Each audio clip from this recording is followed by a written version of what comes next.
தமிழெழுத்து நிகழ்ச்சிக்கு உங்களை அன்போடு வரவேற்கின்றோம் நேர்களே. தேசிய ஜனநாயக கூட்டணியில தொகுதி பங்கீடு அறிவிக்கப்பட்டிருக்கிறது. இன்னும் ஒரு சில கட்சிகளுக்கு மட்டும் இல்லை, அது இன்று இரவு நாளே தெரிஞ்சிடும் அப்படின்னு சொல்கிறாங்க. மறுபுறம் இங்கே பாஜகவுக்கு தேசிய ஜனநாயக கூட்டணியில் 27 தொகுதி, பாமகவுக்கு 18, அமமுகவுக்கு 11 ஒதுக்கீடாயிருக்கு. மறுபுறம் திமுக கூட்டணியில் காங்கிரஸுக்கு 28 இடங்கள், அதற்கு பிறகு விசிகே, கம்யூனிஸ்டுக்கெல்லாம் இன்னும் மார்க்சிஸ்ட் கம்யூனிஸ்டுக்கெல்லாம் எவ்வளோன்னு இன்னும் தெரியாத சூழ்நிலை இருக்கிறது. இந்திய கம்யூனிஸ்ட்டுக்கு 5 இடம் கிடைத்திருக்கு. அந்த மாதிரி ஒரு சில ஒதுக்கீடுகள் நடந்திருந்தாலும் இன்னும் அங்கேயும் முழுமையடையலை அப்படிங்கிறத நம்ம பார்க்குறோம். இந்த 2 கூட்டணிகளில் அடுத்தடுத்து போய்கொண்டிருக்கக்கூடிய இந்த தொகுதி ஒதுக்கீடுகளில் யார் சாதித்திருக்கிறார்கள், திமுகவா அதிமுகவா? கேட்போம். இன்றைய நிகழ்ச்சியில் நம்மோடு இணையக்கூடிய விருந்தினர்கள் பாரதிய ஜனதா கட்சியின் சார்பில் விஜயதரணி அவர்கள் இணைகிறார். நிகழ்ச்சிக்கு அன்போடு வரவேற்கின்றனர். இதே போல திராவிட முன்னேற்ற கழகத்தின் சார்பில் திரு மதிவாணன் அவர்கள் இணைகின்றார்கள். பத்திரிகையாளர் திரு பிரகாஷ் அவர்கள் நம்மோடு இணைகின்றார். அதே போல இன்னும் சற்று நேரத்தில் மற்ற சில விருந்தினர்களும் நம்மோடு தொடர்ந்து இணைய இருக்கின்றார்கள். நான் திரு பிரகாஷ் அவர்கள்ட்ட கேட்கலான்னு நினைக்கிறேன். இன்றைய அளவில் வந்திருக்கிற இந்த ஒதுக்கீடுகளை பார்க்கும்போது யார் சாதிச்சிருக்கிறதா நினைக்கிறீங்க? டெல்லியில் நடந்த ஒப்பந்தத்தை இங்க ராயப்பேட்டால அதிமுக அலுவலகத்தில் கொண்டு கையெழுத்து போட்டு அதுலேயும் முழுமை பெறாம வாசன் கட்சி, புரட்சி பாரதம், பாரிவேந்தர் உட்பட பல கட்சிகள் அதுல உடன்பாடுல ஈடுபடாம ஒரு அறிவிப்பை மட்டும் இவங்க பண்ணிருக்காங்க. அதுல டிடிவி தினகரனுக்கும் பாமகவுக்கும் கொடுத்திருக்காங்க. டிடிவி தினகரன் அவரு இங்க ஒதுக்கீடு வாங்கல, அவர் முழுக்க முழுக்க டெல்லியில தான் ஒதுக்கீடே வாங்கியிருக்காரு. அப்படிப்பட்ட ஒரு பார்ஷியல் அனௌன்ஸ்மெண்ட் தான் ஒப்புதல் இல்லாம ஒதுக்கீடு இருக்க வாய்ப்பு இல்ல. இன்னைக்கு அந்த கூட்டணியில தொகுதி பங்கீடுல 170 கிட்ட போட்டியிடக்கூடிய அதிமுக ஒப்புதல் இல்லாம யாருக்குமே ஒதுக்கீடு இருக்க முடியாதுல்ல. 160க்கு போட்டி போடுற அதிமுகவுடைய ஒப்புதல் இல்லாம யாருக்கும் ஒதுக்கீடு இருக்க முடியாது. ஆனா டிடிவி தினகரனுக்கு 9 தொகுதிகள்னு பேசப்பட்டது. அதுவும் அவர் இரட்டைலை சின்னத்தில் நிப்பார் அப்படின்னு பேசப்பட்டது. இப்போ அவருக்கு 11 தொகுதிகள் கொடுக்கறாங்க. அவர் தனி கட்சி சின்னம் வச்சிருக்கும் போது அவர் ஏன் சார் இரட்டைலை நிக்கணும்? அந்த மாதிரி ஒரு பேச்சு எழுந்தது டெல்லியில. அந்த மாதிரி செய்திகள் பெரிய அளவுக்கு வந்தது.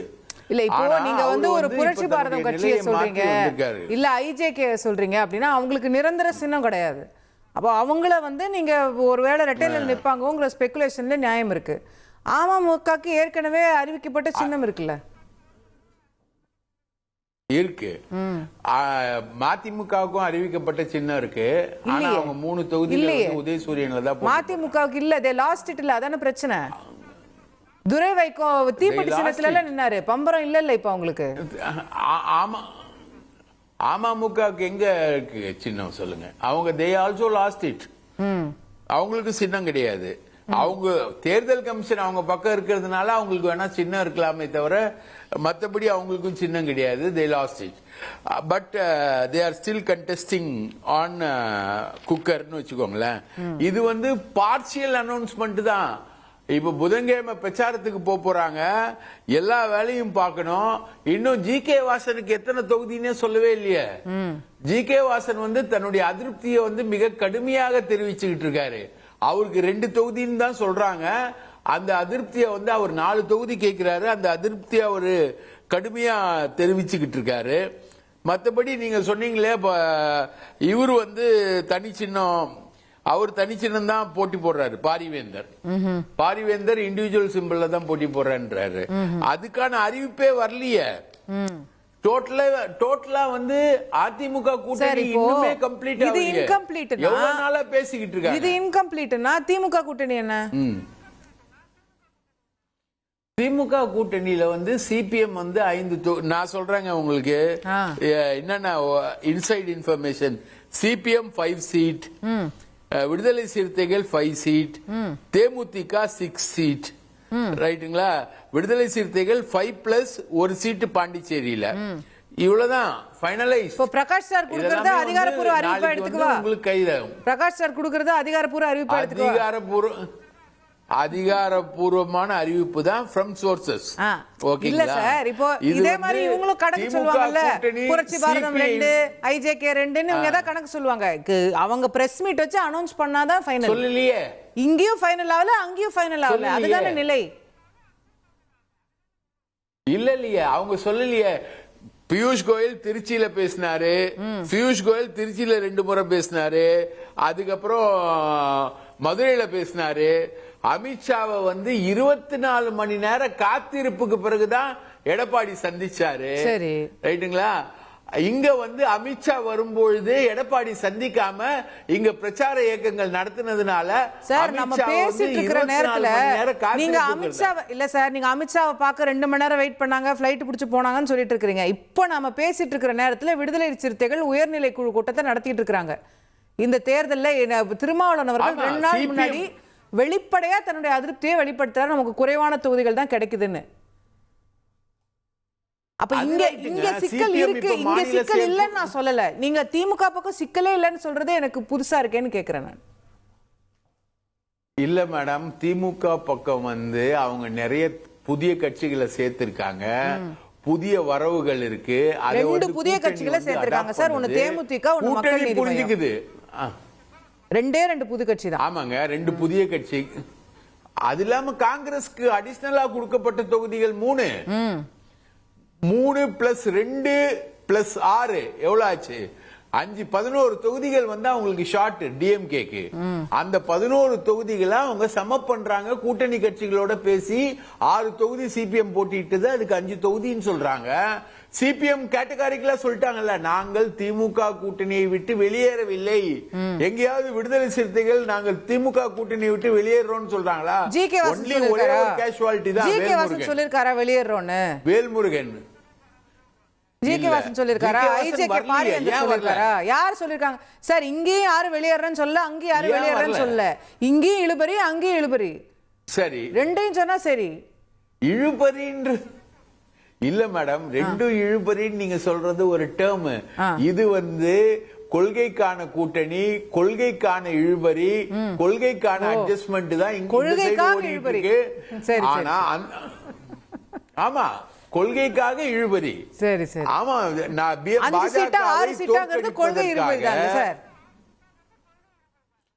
ஆமாங்க, தாயும் பிள்ளையும் வந்தாலும் வாயும் வயிறும் வேணும், வாயும் வயிறும் வேற மேடம். சரி சரி சரி. 5 சீட்டா இருந்தாலும் 6 சீட்டா இருந்தாலும் வாயும் வயிறும் வேற. அதுக்கான விஷயங்கள் தான் அங்க நடந்துகிட்டு இருக்கே தவிர, இங்க நடக்கிற மாதிரி 3 முறை பேச்சுவார்த்தை, 24 மணி நேர காத்தரிப்பு, 3 கார் மாறி போறது, 4 முகத்தை மூடி வர்றது, இந்த மாதிரி பேச்சுவார்த்தை இங்க நடக்கல. This is different from ADMK. Okay, கேட்போம். நான் விஜயதரணி அவர்கள்ட்ட தான் கொண்டு போக நினைக்கிறேன். அவங்க 1000 பிரச்சனை இருந்தாலும் அது கொள்கை ரீதியான இழுபறி. நீங்க டெல்லியில போய் கூட்டணி பேசுறீங்க, இது எப்படி நியாயம்னு கேட்கிறாரு. என்ன கொள்கை இவங்களுக்குள்ள? எந்த கொள்கை ஒற்றுமையா இருக்கு? காங்கிரஸ் கொள்கை திமுக கொள்கையா? திமுகவோட கொள்கை தான் காங்கிரஸ் கொள்கையா? அது வேற வேற. கூட்டணி அறிவாலயத்துல பேசுறாங்க மேடம், நீங்க எங்க பேசுறீங்க? நீங்க அமித்ஷா ஆபீஸ்ல பேசுறீங்கன்னு கேக்குறாரு. அதாவது அது எங்க பேசினாலும் எல்லாம் ஒண்ணுதான். எங்களை பொறுத்த வரைக்கும் இங்க தமிழ்நாட்டுல இப்ப கையெழுத்தாயிருக்கு, அப்படிதான் அதை பார்க்கணும். பியூஷ் கோயல் அவர்கள் தமிழ்நாட்டுல கையெழுத்தாயிருக்கு. மேடம், எல்லாரும் டெல்லிக்குள்ள கூட்டு போறீங்க. அன்புமணி ராமதாஸ் டெல்லி போறாரு, டிடிவி தினகரன் டெல்லி போறாரு. இந்தியாக்குள்ளதான் இருக்கு. அது இன்னும் மாத்திரலையே நீங்க? அது இந்தியால தானே இருக்கு. சந்தோஷம், அது நல்ல வேலை மாறல. அதனால இவங்க எல்லாம் புரிஞ்சுக்கணும், தேசியம் என்பதை விரும்பக்கூடிய கூட்டணி என்டிஏ கூட்டணி. தேசியத்தை விரும்புவோம், தமிழன் என்ற அடையாளத்தை ஏந்துவோம் அப்படிங்கிற அடிப்படையை கொண்டது. ஆகையால இதுல எங்க கூட்டணி பேசுறோம், எங்க கையெழுத்து போடுறோம், அதெல்லாம் 2ஆம் பட்சம். இன்னைக்கு அதிமுக ஆபீஸ்ல தான் கையெழுத்து போட்டிருக்கிறோம் எல்லாரும். ஆகையால அதையும் பார்க்க வேண்டிய ஒன்று. இன்னைக்கு அதே நேரம் நீங்க பாத்தீங்கன்னா தேசிய ஜனநாயக கூட்டணி அதிமுக தலைமையிலான கூட்டணியில ஒரே நாள்ல கிட்டத்தட்ட மேஜர் கட்சிகளோட எல்லாரோட நம்பர்ஸ் என்னங்கிறது இன்னைக்கு ஒரே நாளில் வெளியிட்டோம். திமுக கூட்டணி மாதிரி காங்கிரஸ் ஒரு நாள், சிபிஐ ஒரு நாள், சிபிஐ ஒரு நாள்னு ஒவ்வொருத்தரையாக இன்டர்வியூ பண்ணி வர வச்சு பேசி இன்டர்வியூ பண்ணி இந்த மாதிரி அதெல்லாம் இல்லாமல் எல்லாரையும் பேசி முடித்து சுமூகமாக எல்லாரையும் ஒரே இடத்துல இன்னும் வாசன் அவர்களுக்கு முடியலையே, அவங்க பாரிவேந்தருக்கு எல்லாம் இன்னைக்கு முடியலையே, ஜான் பேச்சுவார்த்தை பாண்டியனுக்கு இன்னைக்கு முடியலையே. எல்லாம் பேச்சுவார்த்தை நடந்திருக்கு. இன்னைக்கு எல்லாம் திரு ஜான் பாண்டியன், திரு ஜி.கே. வாசன், அது எப்ப சொல்வீங்க? அது எல்லாமே நாளை மறுநாளுக்குள்ள எல்லாமே வந்துரும். தொகுதிகளும் எந்தெந்த தொகுதிகள் யார் யார் போட்டியிடுகிறார்கள் இன்னும் 2 தினத்துல எல்லாமே வந்துரும். அதுல இருந்து 2 தினத்துக்குள்ள வேட்பாளர் பட்டியலும் வெளியாயிடும். எங்களதெல்லாம் சுமூகமா சாஃப்டா போய்கிட்டு இருக்கு. ஆல்ரெடி எல்லாம் டிட்டர்மைன் பண்ணியாச்சு. நாங்க வெளியிடுறதுக்கு கொஞ்சம் அவகாசம் எடுத்துக்கிறோம். அது நாங்கள் சில காரணங்கள் இருக்குது. நாங்கள் எல்லாம் சுற்றி முற்றி எல்லாம் நடக்கிற பிற கூட்டணிகளில் நடக்கிற எல்லா விஷயங்களும் பார்த்துட்டு தான் நாங்கள் வெளியிடுவோம். இது நாங்கள் ஒரு ஸ்ட்ராட்டஜிக்காக பண்ணுறோம். ஆகையால் எங்கள் ஸ்ட்ராட்டஜியில் இதுவும் ஒரு தெளிவான ஒன்று. இந்த எதிர்கூட்டணிகள் என்ன செய்கிறார்கள் என்று வேடிக்கை பார்த்து கொண்டு இருக்கிறோம். இப்போ அதே இடத்துல சிபிஎம் என்ன செய்கிறாங்க, அவங்க செயற்குழு பொதுக்குழு எல்லாம் கூப்பிட்டு இன்னைக்கு அந்த கொடுத்த நம்பர் ரொம்ப தப்புன்னு சொல்லி ரொம்ப போராடுறாங்க. காங்கிரஸ் ஒரு வழியாக போராடி 1 மாதம் ரொம்ப போராடி அவங்க 3 சீட்டு வாங்கியிருக்காங்க. அந்த மாதிரி ஒவ்வொருத்தரும் அவங்கவுங்க கட்சி கூட்டங்களை விசிகா நடத்திக்கிட்டு இருக்கு, சிபிஎம் நடத்திக்கிட்டு இருக்கு. அது மாதிரி இப்போ சிபிஎம் சிபிஎம்க்கு 1 சீட் இன்க்ரீஸ் பண்ணால் ஆட்டோமேட்டிக்காக சிபிஐ எங்களுக்கு அந்த சீட்டை இன்க்ரீஸ் பண்ணணும்னு கேட்பாங்க. அதே மாதிரி விடுதலை சிறுத்தையும் எங்களுக்கு அது இன்க்ரீஸ் பண்ணணும்னு கேட்பாங்க. அப்போ ஆட்டோமேட்டிக்காக எல்லாரும் மறுபடியும் அடுத்த ரவுண்டுக்கு வர மாதிரி ஆகிடும். அப்படி தீரா பிரச்சனையாக திமுக கூட்டணியில் போயிட்டே இருக்குன்னு நம்ம பார்த்துட்டே இருக்கோம். ஓப்பனாக நடக்குது எல்லாமே. அதே நேரம் எங்களோட கூட்டணியில் எல்லாமே சுமூகமாக பேசி முடிக்கப்பட்டு சுமூகமாக ஒரே நாளில் இன்னைக்கு மேஜர் கட்சிகள் எல்லாரோட நம்பரையும் சொல்லிட்டோம். அதே மாதிரி மற்ற கட்சிகள் இணைந்திருக்கக்கூடிய கட்சிகள் எல்லாருடைய நம்பரையும் ஒரே நாளில் நாளைக்கோ நாளை மறுநாள் தெரிஞ்சிடும். எந்தெந்த தொகுதிகள்னா அதுக்கு அடுத்த நாளே தெரிஞ்சிடும். ஓகே, எல்லாம் சொல்லிடும். வேட்பாளர் அறிவிப்பு 30ஆம் தேதிக்கு முன்னாடியே ஆகிடும். ஓகே, நாமினேஷன் வரைக்கும் வெயிட் பண்ண டேட் ஸ்டார்ட் ஆகிறதுக்கு முன்னாடியே கூட வேட்பாளர் அறிவிப்பு மெஜாரிட்டி எல்லா கட்சியும் பண்ணிடுவாங்க. சரி, அதை திமுக கூட்டணியில் வேட்பாளர் அறிவிப்பு கடைசி நாள் வரைக்கும் இழுத்துட்டு போகும். ஓகே, அந்த அளவுக்கு தான் இன்னைக்கு திமுக கூட்டணியில் இருக்கக்கூடிய கட்சிகள் நம்பரும் இன்க்ரீஸ் ஆயிடுச்சு, ஓவர்லோடும் ஏத்திக்கிட்டாங்க, தங்க இருப்பையும் குறைச்சிக்க வேண்டிய கட்டாயத்தில் தள்ளப்பட்டிருக்காங்க. இதெல்லாம் நம்ம பார்த்துட்டு தான் இருக்கோம். கேட்போம். டாக்டர் சுமந்த் ராமன் அவர்கள் நம்மோடு இணைகிறார். அவரை நிகழ்ச்சிக்கு அன்போடு வரவேற்கின்றேன். இது வரைக்கும் வந்திருக்கிற ஒதுக்கீடுகளில் யார் சாதிச்சிருக்கிறதா நீங்க நினைக்கிறீங்க டாக்டர்? முதல்ல திரு எடப்பாடி பழனிசாமி நிச்சயமா இதுல ஒரு சிக்னிபிகண்ட் வின்னரா வந்திருக்காரு. 2 காரணம். ஒண்ணு பாஜகவினுடைய அடிமை, டெல்லிக்கு போறாரு, எல்லாத்துக்கும் பர்மிஷன் வாங்கிட்டு தான் பண்ணணும், இவர்கிட்ட யாருமே பேச மாட்டாங்க. பாஜக சென்ற முறை 11%. சரி, அதை விட்டுடுங்க. நிச்சயமா ஒரு 7-8% வாக்கு வங்கியாவது இருக்குல்ல. அதுக்கு 27 சீட்டை கொடுத்துட்டு காங்கிரஸுக்கு இந்த பக்கம் 28 சீட்டு கொடுக்குறாங்க. காங்கிரஸ் கடைசியா போட்டியிட்ட போது 4.25% வாக்கு. சோ இந்த அடிமை கட்சி இவர் டெல்லி போறாரு, பாஜக தான் எல்லா முடிவு எடுக்கும், அதிமுகவுக்கும் யார் நிக்கணுங்கிறது கூட பாஜக தான் சொல்லுவாங்க. இந்த பேச்சுக்கு ஸ்ட்ரெயிட்டாவே அது ஒரு முற்றுப்புள்ளி வைக்கிற மாதிரி வந்துருச்சு அது இன்னைக்கு. சோ நிச்சயமா அவர் என்னை பொறுத்த வரைக்கும் ஒரு பெரிய வின்னர். இதுவரை இன்னும் இருக்கு, இன்னும் ஜி.கே. வாசன் இருக்காங்க, மற்ற சிறிய கட்சிகளுக்கு ஒதுக்கீடு செய்ய வேண்டிய சிச்சுவேஷன் இருக்கு. பட் என்னுடைய எதிர்பார்ப்பு சுமூகமா போகும். 2வது, இந்த அனௌன்ஸ்மெண்ட் இப்போ உங்களுக்கு தெரியும், 1 மாத காலமாக திமுக கூட்டணியில காங்கிரஸோட சலசலப்பு, கம்யூனிஸ்ட் சிபிஎம்மோட சலசலப்பு, விசிகே டெய்லி ஒரு ஸ்டேட்மெண்ட். சோ இந்த மாதிரி இருக்கக்கூடிய ஒரு சூழல்ல ஒரு கட்சி கூட ஒரு முணுமுணுப்போ எங்களுக்கு போதுமான அளவில் வழங்கப்படவில்லை அந்த மாதிரி எந்த ஒரு செய்தியும் வெளிவராமல் சொன்னபடி அவர் டெல்லியில இருக்கும்போது என்ன சொன்னாரு, 4 நாள் 5 நாளுக்குள்ள உங்களுக்கு வந்துரும், யார் யாருக்கு எவ்வளவு இடங்கள், அதே மாதிரி நீட்டா அறிவிச்சுட்டாங்க. நிச்சயமா இது ஒரு அந்த அலையன்ஸினுடைய பப்ளிக் பர்செப்ஷனை மாத்தும். ஏன்னா இன்று வரை திமுக கூட்டணியில இறுதி தொகுதி பங்கீடு அப்படிங்கிறது இன்னும் 2-3 கட்சிக்கெல்லாம் எவ்வளவு இடங்கள் ஒதுக்கப்படுகின்றன என்று தெரியாது. விசிகேக்கு எவ்வளவு இடங்கள்ங்கிறது இன்னும் தெரியாது. ரைட்டா? சோ மிக முக்கியமாக இந்த அலையன்ஸை பொறுத்த வரைக்கும் அவங்களை எப்படி டீல் பண்ணி, அதனாலதான் இவர் டெல்லிக்கு 2 வாட்டி போறது பதிலா 5 வாட்டி போனா கூட இந்த இம்பாக்ட கொண்டு வர முடிந்தால் இன்னும் 2 வாட்டி போறதுலயும் தப்பு கிடையாது. அது என்ன சாதிக்கிறாங்கிறது தானே அடிப்படையே தவிர இவர் அங்க போனாரா அவர் இங்க வந்தாராங்கிறது அது ஒரு பேச்சுக்கும் ஒரு அரசியல் ஒரு குற்றச்சாட்டு வைக்கிறதுக்கும் நல்லா இருக்குமே தவிர பிராக்டிகலி இதுவரை Edappadi has emerged a winner on this issue. Okay, கேட்போம். திரு மதிவாணன், அவங்க 27 பிஜேபி ரெஸ்ட்ரிக்ட் பண்ணுறாங்க, நீங்கள் அதை விட குறைவான சதவீதம் உள்ள காங்கிரஸுக்கு 28 கொடுத்துருக்குறீங்க. யார் அடிமைங்கிற கேள்வி வராதா? இல்லை, இப்போது பொதுவாக ஒரு விஷயம் பார்க்கணும். நீங்கள் என்ன சொன்னீங்கன்னா 2 கட்சி புதுசாக வந்திருக்குன்னு சொன்னீங்க. ஆமாம், ஃபஸ்ட்டு பேசும்போது. ஆமாம், 2 கட்சி கிடையாது. முக்குலத்தூர் புலிப்படை கருணாஸ் வந்திருக்காரு, தனியரசு வந்திருக்காரு, அதே மாதிரி தமிழ் அன்சாரி வந்திருக்காரு, அதே மாதிரி வந்து நீங்கள் சொன்ன மாதிரி அவங்கெல்லாம் உதயசூரியன் தானே மேக்ஸிமம். நீங்கள் என்ன சொன்னீங்க, கட்சியாக பேசும்போது கட்சியாக பேசணும், சீட்டா பேசும்போது சீட்டா பேசணும். சரி, ரைட், வச்சுக்கோங்க. சரிங்களா? அப்படி இருக்கும்போது 2 கட்சிலாம் கிடையாது, எல்லாருக்கும் தானே கொடுத்தாகணும். உதயசூரியன் வேணா உங்க கட்சி தான் கணக்கு, அதனால சொன்னேன். ஒரு நிமிஷம், சரி, பரவாயில்ல, வச்சுக்கோங்க. கட்சி அப்போ அதிகப்படியான கட்சிகள் வந்திருக்கு. ஸோ தொகுதி உடன்பாடுன்றது அதை பொறுத்து தான் மாறுபடுதே தவிர வேற ஒன்றும் கிடையாது. ஒன்று. ரெண்டாவது வந்து சகோதரர் என்ன சொல்றாருன்னா வந்து 4.5% இருக்குது, 7% இருக்குது அப்படின்னு இவர் சொல்றாரு இல்லை. இப்போ அந்த 7%, 4.5% வச்சுக்கினா கூட எதன் அடிப்படையில் அவர் சொல்றாருன்னு எனக்கு தெரியல. அவங்க தனியா நின்று நிரூபிச்ச அதைத்தான் நான் சொல்ல வரேன். இப்போ 2024 நாடாளுமன்ற தேர்தலை அடிப்படையாக வச்சு அவர் பேசணும்னு ஆசைப்பட்டா அன்னைக்கு தாமரை சின்னத்துல நின்று அத்தனை பேரும் அவர் பேசணும். இப்ப ஏசி சண்முகம் இல்ல, நான் சொல்றேன், தாமரை சின்னத்துல ஒட்டுமொத்தமா விழுந்த ஓட்டு 11%. அவர் அதை குறைச்சு 7 தான் சொல்றாரு. அதுதான் அவர் ஏசி சண்முகம் ஓபிசி எல்லாம் தூக்கிட்டாரு. நான் வரேன்னு சொல்றேன். நான் வரேன். இது பாருங்களேன், யாரு பேசும்போது நான் குறுக்கிடல.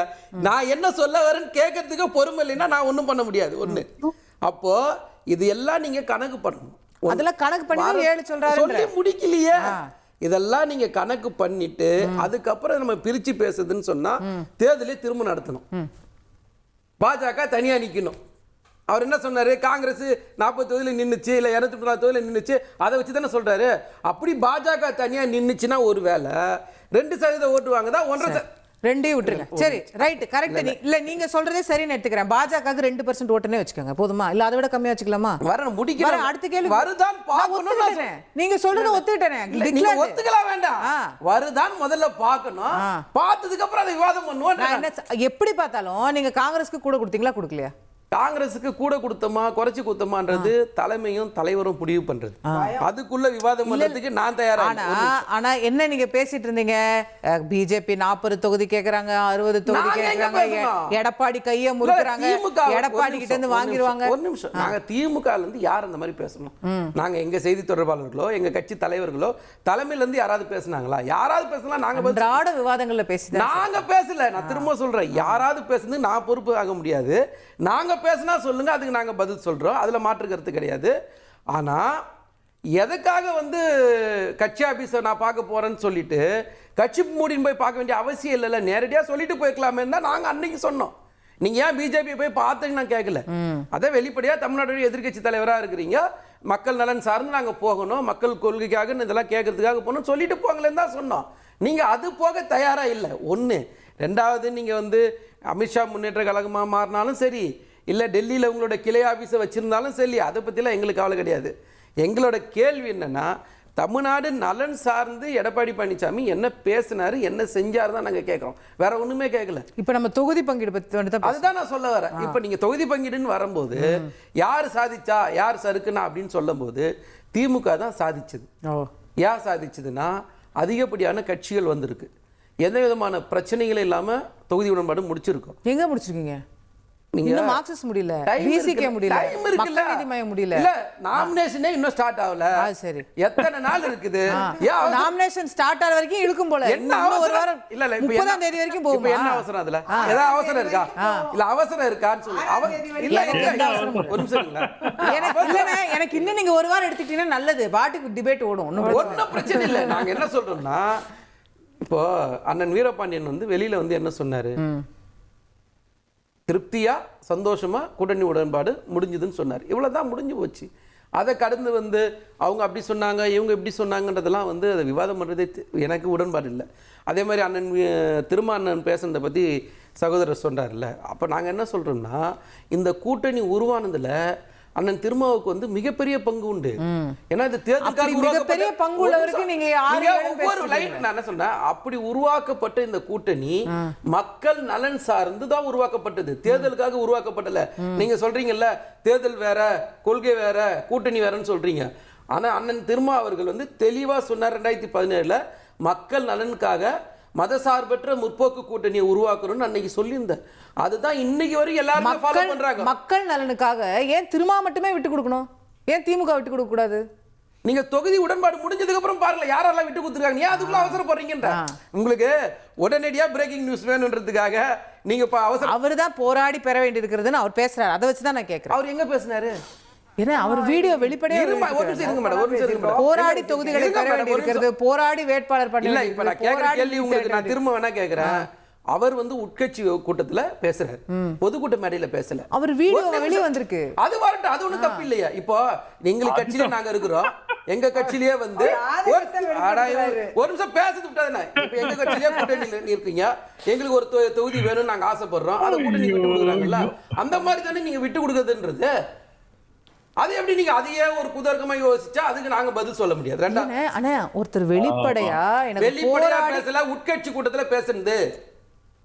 சரிண்ணே, உட்கட்சி கூட்டத்துல ஒவ்வொரு வாதத்துக்கும் நீங்க அர்த்தத்தை எடுத்து விவாதம் பண்ண முடிவு பண்ணல. இப்ப அந்த வார்த்தைக்கு என்ன பொருள் மட்டும் சொல்றீங்களே, தமிழ் புரியலைன்றது அது எனக்கு தெரிஞ்ச அண்ணன் திருமாவளவன் தான் பதில் சொல்லணும். அதுக்கு நான் பதில் சொல்ல முடியாது. போராடிதான் தொகுதிகளை பெற வேண்டியிருக்கிறது, குறைந்த அளவிலான தொகுதிகளே கிடைக்கின்றன, போராடிதான் தொகுதிகளை பெற வேண்டியிருக்கிறது. இதுக்கு என்ன அர்த்தம்? என்ன சொல்றேன், உட்கட்சி விவகாரத்துல பேசுறதுல இது உட்கட்சி விவகாரம் இல்ல, உட்கட்சி கூட்டம், பொதுக்கூட்டம் இல்ல, பப்ளிக் மீட்டிங் இல்ல. தயவு செஞ்சு புரிஞ்சுங்களா? சரி, பேசுனது திருமாவளவனா இல்லையா? பேசுனது திருமாவளவனா இல்லையா?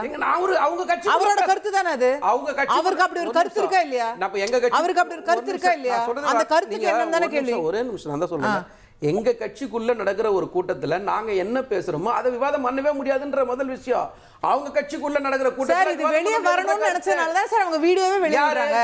விடுதலை சிறுத்தைகள் விடுதலை சிறுத்தைகள் ஒப்புதல் இல்லாம அந்த வீடியோ நடக்குமா சார்? வீடியோ பார்க்காமலாம் இங்க வந்து விவாதம் பண்ணல. நல்லா புரிஞ்சுங்க. பாத்தீங்கல்ல, உட்கட்சி விவகாரத்துல நம்ம விவாதம் பண்றது நல்லா இருக்காதுன்னு தான் நான் சொல்றேன். உட்கட்சி விவகாரம் அதுக்கு மேல ஆதங்கத்தை வெளிப்படுத்துறாரு, புரிஞ்சுக்குங்க. சரி, ரைட். ஆனால் விஜயதரணி அவர்கள்ட்ட கொண்டு போக நினைக்கிறேன். இதில் வந்து பிஜேபி போதுமான இடங்களை நீங்கள் வந்து உண்மையிலே பெற்றிருக்கிறதா நினைக்கிறீங்களா? இல்லை உங்களை வந்து எடப்பாடியார் 27 கிலோ ரெஸ்ட்ரிக்ட் பண்ணிட்டாரு, பாருங்க அவ்வளோதான் பிஜேபிக்கு அப்படின்னு நிப்பாட்டிட்டாரு அப்படின்ற ஒரு பார்வை வைக்கப்படுது. இல்லை இப்போ நம்ம பாஜக சைட்லேயும் என்ன கோரிக்கையோ அதுதான் நிறைவேறு. நீங்கள் எதிர்பார்த்தது 27 தான், அவ்வளோதான் இருக்கும். அவ்வளோதான் உங்க பலம் இருக்கும். இல்லை தமிழ்நாட்டில் பாஜக வளர்ந்து விட்டது, கூட இருந்திருக்கும். ஏன்னா அதிமுக பெரும்பான்மை சீட்ல நிக்கிறாங்க அப்படிங்கிற ஒரு நிலைப்பாட்டுல இந்த கூட்டணி தெளிவா இருக்கு.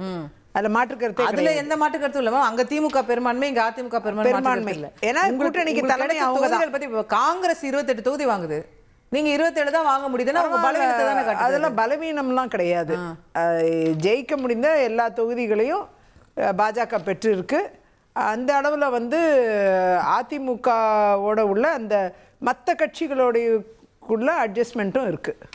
அவங்களையும் திருப்திப்படுத்தணும். இன்னும் கட்சிகள் 4 கட்சிகள் இருக்காங்க, அவங்க நம்பர்ஸும் என்னங்கிறது தெரியணும். இத்தனை வாட்டி கூப்பிட்டு அமித்ஷாவோட பேசி 27 தான் வாங்குனீங்களா அப்படின்றது. இத்தனை வாட்டி டெல்லி, அத்தனை வாட்டி போறது, ஃபிளைட் மாறி போய் கடைசியில் 27 தானா அப்படின்றது கேள்வி. இது ஒட்டுமொத்த கூட்டணியில் இருக்க எல்லார் பிரச்சனையும் சால்வ் பண்றதுக்கு பாஜக அதிமுக ஒருங்கிணைந்து செயல்பட்டது. எல்லார் பிரச்சனையும் ஏன் அமித்ஷா சால்வ் பண்ணணும்? எடப்பாடியார் தானே சால்வ் பண்ணணும். அண்ணன் எடப்பாடியார், திரு அமித்ஷா அவர்கள் எல்லாம் இணைந்து தான். அவர் எதுக்கு மேம் உள்ள வராரு? எல்லாம் வருவாங்க. இப்போ பிஜேபிக்கு 27 தொகுதிங்க, பிஜேபிக்கு 47 தொகுதிங்க. அது வாட் எவர் அந்த நம்பரை நீங்க வந்து பிரிச்சுக்கிறீங்க, அதுக்கு அமித்ஷாவை பாக்குறீங்கன்னா நியாயம். அன்புமணி ராமதாஸ் கொடுக்கறதும் அமித்ஷா தான் கொடுப்பாரு, டிடிவி தினகரன் அமித்ஷா தான் கொடுப்பாரு. கூட்டணிக்கு யார் தலைவர்? கூட்டணி தலைவர் முடிவு பண்றாங்க, எல்லாரும் சேர்ந்து தொகுதிகளை முடிவு பண்றாங்க. கூட்டணி தலைவர் இங்க இருக்கிறார், இது சுமூகமா, இது ராயப்பேட்டையில இருக்கிறவர் இருக்காங்க, டெல்லியில போய் ஏன் முடிவு பண்றாரு? தலைவர் அமித்ஷா தானே. அதாவது சுமூகமா எல்லாம் நடக்கும்போது நம்ம பல கேள்விகளை எழுப்பலாம். இப்போ சுமூகமாக நல்லபடியாக சார் சுமந்த் சார் வந்து தெளிவான ஒரு கருத்தை சொன்னார். அவர் ஆய்வாளருங்கிற முறையில் எனக்கு அவர் சொன்ன கருத்தில் ரொம்ப உடன்பாடு இருக்குது. தெளிவாக வந்து பேசிவிட்டு அவங்க எங்கே பேசி முடிக்கிறாங்க அதை பற்றிலாம் கிடையாது, பேசி வந்து சுமூகமாக பெரிய சர்ச்சைகள் இல்லாமல் சுமூகமாக அந்த அறிவிப்பை செஞ்சுருக்காங்கங்கிறப்ப அதுதான் பலம் வாய்ந்தது. திரு எடப்பாடியார் அவர்கள் தான் இந்த இடத்துல வின்னராக பார்க்கப்படுகிறார் அப்படிங்கிறத ரொம்ப தெளிவாக சொல்லியிருக்கார். அதில் நாங்கள் உடன்படுறோம். இது மாதிரி ஒரு கருத்து வரணுங்கிறது தான் பாஜகவின் விருப்பமாகவும் இருக்கு. ஆகையால் எங்களை பொறுத்தவரை சுமூகமாக அவங்க கூட்டணி தலைவர் யார்? கூட்டணி தலைவர் திரு எடப்பாடி அவர்கள் தான். அப்போ அமித்ஷா இங்கே வந்திருக்கணும். அமித்ஷா தான் எத்தனை தடவை வந்து போயிட்டாரு. அப்படியே கடைசி நேரத்தில் எல்லா தலைவர்களும் ஏன் கிளம்பி அங்கே போனாங்க? இந்தியா முழுக்க இருக்கக்கூடிய தேர்தல்கள் மட்டும் கிடையாது, போர் சூழ்நிலைகள், இன்னும் பல்வேறு உள்நாட்டு பிரச்சனைகள், நம்ம நாட்டுக்குள்ள போர் நாளுக்குள்ள ஏற்படக்கூடிய தாக்கங்கள், இது எல்லாத்தையும் மானிட்டர் பண்ண வேண்டிய இடத்துல திரு அமித்ஷா அவர்கள் இருக்காங்க. அதனால இந்த ஒரு முறை வந்து திரு எடப்பாடியார் அவர்கள் போய் பார்த்துட்டு வந்தார். எடப்பாடியார் மொத்தமே 2 தடவை தான் டெல்லிக்கு போயிருக்காரு. அன்புமணியும் போறாரு, டிடிவியும் எல்லாமே அங்கதான் முடிவாகுதுல. அப்படிதானே ஒரு பிம்பம் வெளியே தெரியுது. இல்ல இப்ப இவங்க எல்லாரும் முன்னாடியே பேசி முடிச்சிட்டாங்க. திரு பியூஷ் கோயல் முன்னாடி வந்தப்ப டெல்லிக்கு சும்மா டீ சாப்பிட போனாங்களா? அது கடைசி உடன்பாடு எல்லாமே என்ன ஏதுன்ட்டு எல்லா கட்சிகளும் இணைந்து உட்காந்து பேசுறதுக்காக எடுத்த முடிவா இருக்கும். அதை இதுதான் பேசினாங்களா என்ன பேசினாங்கன்னு நமக்கு தெரியாது. அந்த இடத்துல இன்னைக்கான கையெழுத்தானது ராயப்பேட்டையில் அதிமுக அலுவலகத்தில் தான் பாஜக திரு அன்புமணி, திரு இவர் நம்ம திரு டிடிவி, திரு நயினார் அவர்கள் எல்லாரும், திரு பியூஷ் கோயல் எல்லாரும் ராயப்பேட்டையில் அதிமுக அலுவலகத்தில் போய் தான் அக்ரிமெண்ட்டை சைன் பண்ணியிருக்காங்க. எல்லாம் முறையாக நடந்திருக்கு. ஆகையால இதை அப்படித்தான் பார்க்கணும். சுமூகமாக நடக்கிற விஷயத்த நாம வந்து அது ஒரு இதாக தவறாக பார்க்க வேண்டிய அவசியம் இல்லை. ஒரு பெரிய பிரச்சனை இல்லாம, சலசலப்பு இல்லாம, அதிருப்திகளை வெளிப்படுத்தாம அது மாதிரிலாம் எதுவுமே இல்லை. அப்படி இருக்கும் பொழுது அதிருப்திகள் இல்லை, திருப்தியா எல்லாருமே இதுல உடன்பட்டு இருக்காங்க அப்படிங்கறத நம்ம பார்க்க வேண்டிய ஒன்று. பாஜகவும் திருப்திகரமாக இதை சைன் பண்ணி இருக்குங்கிறத நீங்க பார்க்கணும். கேட்போம். திரு பிரகாஷ், ஒரு விஷயம் இங்க மீண்டும் மீண்டும் சொல்லப்படுது. இதை வந்து அவங்க என்டிஏல இந்த கூட்டணியை தொகுதி பங்கீடு அறிவித்த விதம், அவங்க டெல்லி போறாங்க, பாம்பே போறாங்க, இப்படி போறாங்க, ஃப்ளைட் ஏறுறாங்க, நிறைய விமர்சனங்கள் கடந்த காலத்தில் போனாலும் சைலண்டாக பின்னாடி பேச்சுவார்த்தைகளை நடத்தினாங்க. ஒரே மேடையில் வந்து ஒரே நாளில் 4 தலைவர்கள் வந்து முக்கிய தலைவர்கள் அறிவிப்பு வெளியிடுறாங்க.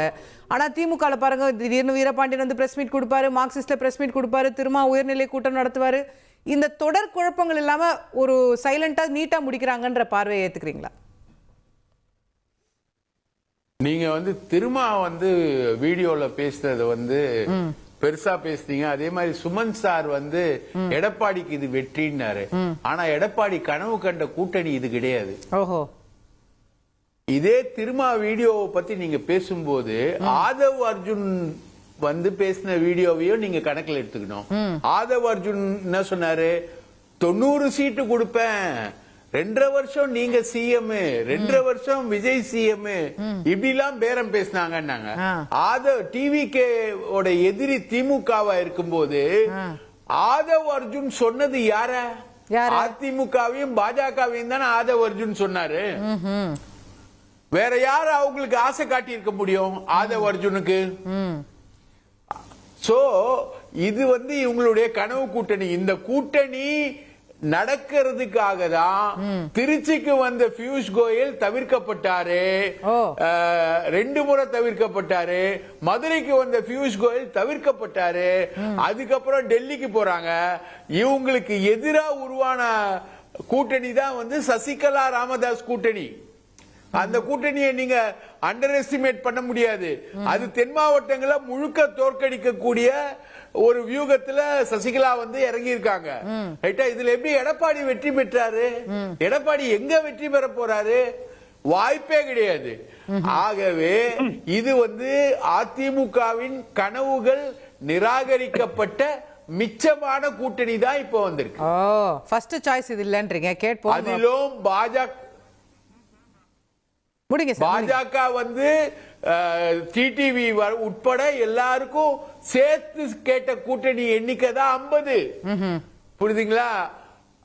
இங்க 2 கூட்டணி இருக்கு. தேசிய ஜனநாயக கூட்டணி ஒண்ணு இருக்கு, அதிமுக கூட்டணி ஒண்ணு இருக்கு. தேசிய ஜனநாயக கூட்டணி சம்பந்தமான விஷயங்களை பேசதான் டிடிவி தினகரன் வந்து டெல்லிக்கு போனாரு. பயங்கர இன்செப்ஷன் மாதிரி இருக்கு சார் எனக்கு கேக்குறதுக்கு. கிறிஸ்டோபர் நோலன் படம் பார்க்குற மாதிரி இருக்கு சார். ரெண்டு கூட்டணி இருக்கு உள்ள. ஓகே, இதுல வந்து எப்படி எடப்பாடி வெற்றி பெற்றாரு? எந்த கூட்டணியில் எடப்பாடி வெற்றி பெற்றாரு? கேப்போம் சார். புன்முறுவலோடு நம்மோடு இணையக்கூடிய அதிவீர ராமபாண்டியன் அவர்களை நிகழ்ச்சிக்கு அன்போடு வரவேற்கின்றேன். திரு அதிவீர ராமபாண்டியன், நீங்க விரும்பிய கூட்டணியே இது இல்ல, உங்க ஃபர்ஸ்ட் சாய்ஸே இது இல்ல, சரி ஏதோ கடைசியா யாரெல்லாம் வந்திருக்காங்களோ வச்சு ஒரு அறிவிப்பை வெளியிட்டு இருக்கிறீங்க அப்படின்றாரு. இந்த மாதிரி விமர்சனம்லாம் அந்து போய் ரொம்ப நேரம் ஆயிடுச்சு மேடம். இல்ல இப்போ போன வாரம் ஆதவர்ஜுனா சொன்னாரு 90 சீட்டு 2.5 வருஷம் சிஎம். ஆதவர்ஜுனா சொல்றதுக்கெல்லாம் நாங்க உட்காந்து பதில் சொல்லணும்னு எதிர்பார்க்கறதே ஒரு பெரிய நகைச்சுவையா இல்லையா? இல்லை, அதாவது ஃபஸ்ட்டு ஒன்று சொல்லிடுவோம், பேக்கேஜில் கொடுக்க போகிறாங்க. பிஜேபிகிட்ட எல்லா சீட்டையும் கொடுத்துருவாங்க. அவங்க வந்து அமமுகவுக்கு பிரித்து அப்படி கொடுப்பாங்க, இவங்களுக்கு பிரித்து ஊட்டுவாங்க. நீங்களே இவ்வளோ நாள் சொல்லும் போதெல்லாம் நாங்கள் சொன்னோம், அமித்ஷா தானே பிரிச்சு கொடுத்துருக்காரு டெல்லியில. இன்னும் அந்த ரீல் இருக்கா? அதான் சொல்லுவாங்க. நான் கேட்டு சிரிச்சுக்கிட்டே தான் வந்தேன். என்ன இப்படி ஒரு நகைச்சுவையான விவாதத்தை நம்ம இது வரைக்கும் பார்க்கலையேன்னு. அதாவது டிடிவி தினகரன் அவருடைய இன்டர்வியூவில் மிக தெளிவாக, நான் தேர்தல் வியூகங்கள் குறித்து தான் அவர்கிட்ட பேச போனேனே ஒழிய இடம் எவ்வளவு வேண்டும் என்பது குறித்து பேசலைங்கிற தெளிவாக சொல்லிட்டார். திரு அன்புமணியை குறித்து நீங்கள் சொன்னீங்க, அவர் அந்த பேட்டியிலேயே இடைமறித்து, நான் ராஜ்யசபா எம்பி ஆனதுக்கு கையெழுத்து போட போனேங்க, நான் அவரை பார்க்கவே இல்லைங்க அப்படின்னு சொன்னதுக்கப்புறம் இப்படி ஒரு ரீலை அப்படி ஓட்டனா, ஏன்னா தேர்தல் குறித்தும் மக்கள் குறித்தும் இவர்களுடைய புரிதல் எப்படி?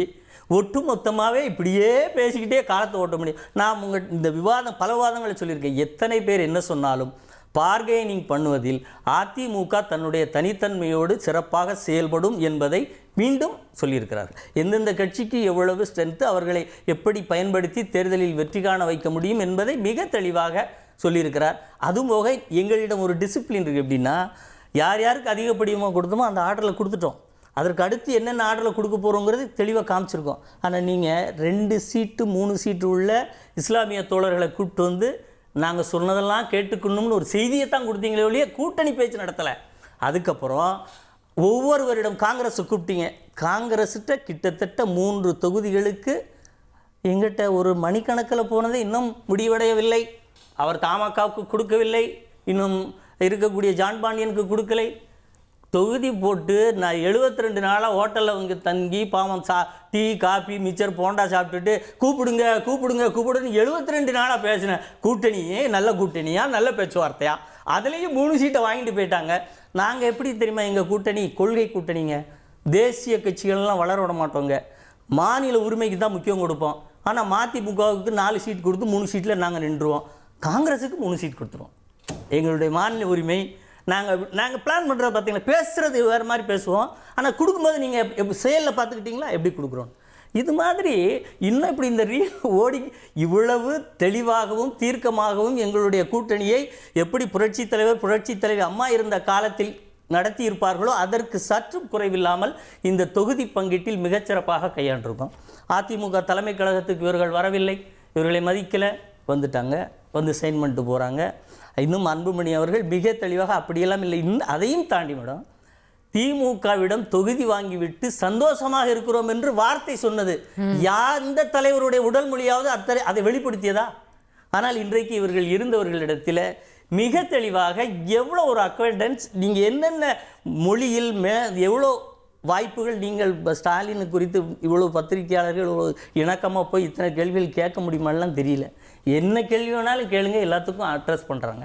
அப்போ இதற்கு மேலே ஒரு இயல்பாக எஸ்டாப்ளிஷ் பண்ணி அதிமுக எந்த விதமான இடைஞ்சல்கள், நெருக்கடிகள், சிக்கல்கள் இவர்கள் வைத்த அத்தனைகளையும் பொய் என்று செயலில் காட்டியிருக்கு. அந்த அடிப்படையில் எடப்பாடியார் மிக தெளிவாக அதிமுகவின் அரசியல் வாரிசு என்பதை மிக தெளிவாகவும் தீர்க்கமாகவும் இந்த தொகுதி பங்கீட்டில் பதிவு செய்திருக்கிறார். சரி, கேட்போம். மார்க்சிஸ்ட் கம்யூனிஸ்ட் கட்சியின் திரு அருணன் அவர்கள் நம்மோடு இணைகின்றார். அவர்கிட்ட கொண்டு போகணும்னு நினைக்கிறேன். இங்கே பாருங்க, முடிச்சுட்டாங்க பெரிய கட்சிகள் எல்லாம், அங்கே இன்னும் மார்க்சிஸ்ட் உட்பட பல்வேறு கட்சிகளுக்கு இன்னும் சிக்கலாகவே இருக்குது. அப்போது திமுக கூட்டணியில் தான் குழப்பம் அதிகமோ? ஏங்க, இன்னைக்கு தான் இவங்க வந்து முடிச்சிருக்காங்க, நான் அது மறுக்கல. இது ஒரு அவங்கள பொறுத்தவரையில ஒரு முன்னேற்றம் தான், நான் மறுக்கல. ஆனா இந்த முன்னேற்றத்தை திமுக அணியை பொறுத்தவரையிலும் ஏற்கனவே 5-6 நாட்களுக்கு முன்பே அவர் முடிச்சிட்டாரே. எப்படி மார்க்சிஸ்டுக்கு எவ்வளவு கூட்டணி, நாங்க பார்க்காம விட்டோமா? கூட்டணி ஏங்க நான் எங்க வர்றேங்க, நடந்த விஷயத்தை தானே சொல்றேன் சகோதரி, நீங்க அதுக்குள்ள தலையிடுறீங்க. நான் சொல்றது இது உண்மையா இல்லையா? காங்கிரஸோடு ஒப்பந்தம், ஆமாம், மதிமுகவோடு ஒப்பந்தம், சிபிஐ அதை சொன்ன அப்புறம் எங்க கட்சி இன்னைக்கு இரவு கூட பேசியிருக்கு அவரோட. ஆகவே தெளிவா எங்க செயலாளர் சொல்லியிருக்காரு, இந்த 2026 சட்டமன்ற தேர்தலை மார்க்சிஸ்ட் கம்யூனிஸ்ட் கட்சி திமுக கூட்டணியில் இருந்துதான் எதிர்கொள்ளும். இது தெளிவான அறிவிப்பு. பிரச்சனை சில இடங்கள் அது சம்பந்தமாக நாங்க உரிமையோடு பேசிட்டு இருக்கோம். இதெல்லாம் ஒரு பிரச்சனையே அல்ல. ஆகவே இந்த முன்னேற்றத்தை ஜி.கே. வாசனுக்கு இடம் கொடுக்கலையேன்னு அவ்வளவு வருத்தப்படுறாங்க. ஆனா மார்க்சிஸ்டுக்கு கொடுக்காதது ஒரு பிரச்சனையே அல்ல. ஏங்க நான் ஜி.கே. வாசனை பத்தி நான் பேசவே இல்லையேங்க. நம்ம பிரகாஷ் அவ்வளவு வருத்தப்பட்டாரு அவருக்காக. அப்படியா? நான் அப்ப கேட்கல, இப்பதானே ஜாயின் பண்றேன். ஆனா அது உண்மைதானே, ஜி.கே. வாசன் வந்து கண்டிப்பா கண்டிப்பா டிசர்விங் அவருக்கு கொடுத்தே, அதுல மாற்று கருத்து இல்ல, சிறந்த தலைவர், மாற்று கருத்து இல்ல. ஆனா மார்க்சிஸ்ட் கிடைக்கல. இப்ப அவருக்கு சொல்றது தானே மார்க்சிஸ்டுக்கும் நீங்களும் எவ்வளவு சிறந்த கட்சி இல்லங்க. நாங்க அவரை மாதிரி வந்து கோச்சுக்கிட்டாங்க போய் பேசாமலா இருக்க, நாங்க தொடர்ந்து பேசிட்டு இருக்கோம் கூட. இப்ப கூட செயற்குழு உள்ள தோழர்கள்லாம் கோச்சுக்கலையா சொல்லுங்க ஏங்க? இது என்னங்க வம்பா இருக்கு? ஒரு குழுவுல பேசும்போது பல வகையான கருத்துக்கள் வரும், அதுதாங்க ஜனநாயகம். இறுதி முடிவை பாருங்க. நான் சொன்ன வாக்கியத்தை கவனிக்க. நீங்க சகோதரி பூராத்தி ஃபாலோ பண்றவங்க எவ்வளவு அழகாக, கச்சிதமாக, தெளிவாக, உறுதியாக சொன்னாரு. திமுக அணியில் தான் நின்று தேர்தலை சந்திக்கிறோம். அதுல டவுட் இல்ல சார். நீங்க கூட்டணி இல்ல பேசிட்டு இருக்கோம். நீங்க வேற கூட்டணிக்கு போயிருவீங்களான்ற क्वेश्चनே எழல. அத நான் கேட்கவும் இல்ல, அது வந்து விவாதமும் இல்ல. அருமை அருமை. அதுவே அத நான் கேட்கல. நான் கேக்குறது இப்ப நான் இப்ப பிஜேபி நீங்க வெளியே போயிருவீங்களான்னு கேட்டேன்னா நான் அவங்களையும் கேட்கல, உங்களையும் கேட்கல. நான் இருக்கிற கூட்டணியில தான் பேசிட்டு இருக்கேன். யாரு சரியாக தொகுதி பங்கீட முடிச்சிருக்காங்க, யார் வந்து இதுல வந்து சாதிச்சிருக்காங்க அப்படிங்கறத நம்ம பேசுறோம். இல்லங்க, 2 அணிகளும் இன்னும் முழுமையாக முடிக்கவில்லை. அவங்க பெரிய கட்சிகள் எல்லாம் முடிச்சிட்டாங்கன்னு அவங்க கிளைம் பண்றாங்க. திரு அதிவீர ராமபாண்டியன் என்ன சொல்றாரு, எங்க கூட்டணியில பெரிய கட்சி எது? பிஜேபி, பாமக, அமமுக முடிச்சிட்டோம். இன்னும் 1, 2, 3 சீட் உள்ள கட்சிகள் தான் பாக்கி இருக்கு. ஆனா அங்க விசிகவே முடியல, மார்க்சிஸ்டே முடியல. சகோதரி நீங்களே பேசி முடிச்சுக்கிட்டீங்கன்னா எனக்கு ஒன்றும் ஆட்சேபனை இல்லை. நான் வந்து எடுத்த எடுப்புலே இது ஒரு முன்னேற்றம் தான் அதிமுக அணிக்குன்னு தானே ஆரம்பிக்கிறேன். நீங்க ஏன் அதெல்லாம் கவனிக்க மாட்டேங்கிறீங்க? நான் யதார்த்தத்தை பேசுறேன். ஆனா அதே நேரத்தில் இங்கேயும் 4 கட்சிகளுடன் முடிஞ்சிருக்கு. மற்ற கட்சிகள் அப்ப விசிக தலைவர் திருமாவளவன் எவ்வளவு கச்சிதமா சொல்றாரு, எங்க தோழர் சண்முகம் மாதிரி தானே சொல்றாரு, ஆமா இந்த அணியில் தான் இருப்போம், ஆனால் இடங்கள் பற்றி பிரச்சனை இருக்கு, பேசிக் கொண்டிருக்கோம், அவ்வளவுதானே. அது 1 நாள் 2 நாள்ல முடிச்சிடும். ஏன்னா இந்த அணியில தான் நாங்க இருக்க போறோம்ங்கிறத 2 கட்சிகளும் நீங்க சொல்ற முக்கியமான கட்சிகள்ங்கிறீங்க. அருமை, நன்றி. ஆனா நாங்க இங்கதான் இருக்க போறோம் சொல்ல போறோம். அப்ப இதுல என்ன உங்களுக்கு குழப்பம்? ஆகவே மொத்தத்துல 2 அணிகளும் இன்னும் முழுமையாக்கவில்லை தொகுதி பங்கீட்டை. ஆனால் இன்னும் சில நாட்களில் முழுமையாகும். நாங்க ஏற்கனவே சொல்லிக்கிட்டே இருக்கோம், போட்டி என்பது திமுக அணிக்கும் அதிமுக அணிக்கும் தான். ஆனா ஒரு விஷயத்தை சொல்றேன் சகோதரி, இப்ப பாஜகவுக்கு 7 இடங்கள் கொடுத்திருக்கே கூடுதலா, அது எப்படி? 5 இடங்கள் குறைச்சிருக்கே பாமகவுக்கு, அது எப்படி? இதெல்லாம் பேசலாமா? அப்ப பாஜக வந்து எப்படி இல்ல, இப்ப 1 மாசமா கிடந்து போராடி அத வந்து 27 மேல போக கூடாதுன்னு சொல்லி தான் பாவம் எடப்பாடியா முயற்சி பண்ணி கொண்டாந்து நிப்பாட்டி இருக்காரு. 7 இடங்களை கூடுதலா கொடுக்க வேண்டிய நிலைமை வந்திருக்கா இல்லையா? 5 இடங்களை குறைச்சிருக்காங்கல்ல, அதை பத்தி பேசுவோமா? 2 பக்கமும் இந்த மாதிரி வரத்தான் செய்யும். ஓகே ஓகே, கேட்போம். டாக்டர் சுமந்த், அவர் சொல்றதுல ஒரு பாயிண்ட் உங்களுக்கு வேலிடா தெரியலையா? இது வந்து இன்னைக்கு தேதியில பார்க்கும்போது இப்படி தெரியுது, நாளைக்கு பார்க்கும்போது ஒரு மார்க்சிஸ்ட் சைன் பண்ணிடுவாங்க, அதுக்கு அடுத்த நாள் பார்க்கும்போது ஒருவேளை விசிகே சைன் பண்ணிடுவாங்க. எலெக்ஷன் நாமினேஷனுக்கு முன்னாடி எல்லாம் முடியுதாங்கிறதானே கணக்கு. நம்ம இன்னைக்கு பார்க்கும்போது ஆஹா இன்னைக்கு ஏதோ என்டிஏ முடிச்சிட்டாங்கன்ற மாதிரி தெரியலாம். அப்போ அதை வச்சு நம்ம டிசைட் பண்ண முடியாதுல்ல? இல்ல, முதல்ல இவ்வளவு ஒரு சிக்கல்களுக்கு பிறகு ஏற்படும் ஒரு ஒப்பந்தம் அப்படிங்கிறது கிரவுண்ட்ல எந்த அளவுக்கு முழுமையாக வேலை செய்யும். இப்போ காங்கிரஸ், மார்க்சிஸ்ட், விசிகே நான் எடுக்கல, அவங்க வந்து திமுக கூட்டணி வெற்றிக்கு பாடுபடுவாங்க, அதுல எனக்கு மாற்று கருத்து இல்லை. ஆனால் திமுக அடித்தளத்துல இருக்கிற திமுக தொண்டர் வந்து காங்கிரஸ் வேட்பாளர்களை வெற்றிக்கு பாடுபடுவார்களா அண்ட் வைஸ் வர்சா? ஏன் பண்ண மாட்டாங்க? ஒருத்தர் கிட்டத்தட்ட ஒரு மாத காலம் ஒருத்தர் கொஞ்சம் கடுமையாகவே பேசி இருக்கிறார்கள் பல காங்கிரஸ் தலைவர்கள். அந்த காங்கிரஸ் தலைவர்கள் இன்னும் கட்சியில் இருக்கிறாங்க. அவங்க மேல சார் எடப்பாடி பழனிசாமியே அண்ணாமலை என்ன பேசினாரு, அண்ணாமலை அவங்க என்ன பேசினாங்க, அவங்களுக்குள்ள என்னெல்லாம் நடந்தது எல்லாமே தெரியுமே. அசோகா, பழைய கதை அப்படிங்கிறது அப்படி பார்த்தா வைகோ என்ன சொல்லியிருக்காரு திமுகவை பத்தி, திரு ஸ்டாலினை பத்தி, அந்த மாதிரி அதை நான் சொல்லல. நான் சொல்றது இந்த லாஸ்ட் 20 டேஸ் ஒரு மாத காலத்துல தேர்தலுக்கு முன்னாடி எங்களுக்கு இவ்வளவு கொடுத்தாதான், ஆட்சியில் பங்கு கொடுத்தாதான், இப்படி எல்லாம் கேட்டுட்டு அதுக்கப்புறம் 3 சீட்டு எக்ஸ்ட்ரா வாங்கிட்டு நிச்சயமாக ஒரு பேட் பிளட் இருக்கும். ரெண்டாவது, நான் இதை எப்படி பாக்குறேன்னா, எடப்பாடி அவர்கள் இந்த அதாவது பாஜகவும் மற்ற அந்த பாட்டாளி மக்கள் கட்சி டாக்டர் அன்புமணி அவர்களும் இந்த கூட்டணி உடைய பெஸ்ட் இன்ட்ரெஸ்ட். ஏன்னா இப்போ பாஜக 45 சீட்ல போட்டி இருந்துச்சுன்னு ஒரு பேச்சுக்கு எடுத்துக்கங்க, உறுதியாக இந்த பேச்சு வரும், எடப்பாடி சரண்டர் ஆயிட்டாரு பாருங்க, ஒண்ணு வாய்ஸே இல்ல, பாஜக உள்ள வந்துரும். இந்த பேச்சுக்கு ஒரு வலுவான ஒரு அட்டாக் பண்றதுக்கு ஒரு பாயிண்ட் இருக்கு திமுக. பாஜக உள்ள வந்துரும் பாருங்க, எவ்வளவு சீட்டு கொடுத்துட்டாரு, இப்போ 27 சீட்டு தான் கொடுத்திருக்காரு. என்ன ஆனாலும் பாஜக எத்தனை சீட்ல அதுல ஜெயிக்க போறாங்க, ஒரு பாதி ஜெயிக்கிறாங்கன்னு எடுத்துக்கிட்டா கூட அவங்களுக்கு 13-14 இடம், 13-14 இடத்தை வச்சுக்கிட்டு ஆட்சி நடத்த முடியுமா? நடத்துறது கஷ்டம். சோ இந்த அலையன்ஸினுடைய ஒரு கொஹிசிவ்னஸ், இப்போ சென்ற முறை பாட்டாளி மக்கள் கட்சி 23 சீட்டு, இந்த முறை ஏன் 18? மருத்துவர் ஐயா இல்ல, அது பிளவுபட்ட ஒரு அமைப்பாக இருக்கிறது. சட்டபூர்வமாக டாக்டர் அன்புமணியிடம் கட்சி இருந்தால் கூட ஓரளவுக்கு வலு இழந்திருக்கிறது, பிகாஸ் டாக்டர் ராமதாஸ் உடைய ஆதரவு இல்லாததனால்.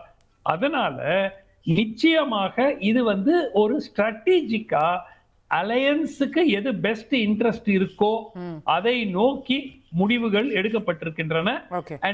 என்னை பொறுத்த வரைக்கும் இது நிச்சயமாக உங்களுக்கு கிரவுண்ட்ல அடுத்த சில நாட்கள்ல ஒரு தாக்கத்தை நிச்சயமாக ஏற்படுத்த தொடங்கும். ஓகே கேட்போம். திரு மதிவாணன், காங்கிரஸோட கிரவுண்ட்ல ஜெல் ஆகுமா அப்படின்ற ஒரு கேள்வி எழுப்புறாரு டாக்டர்.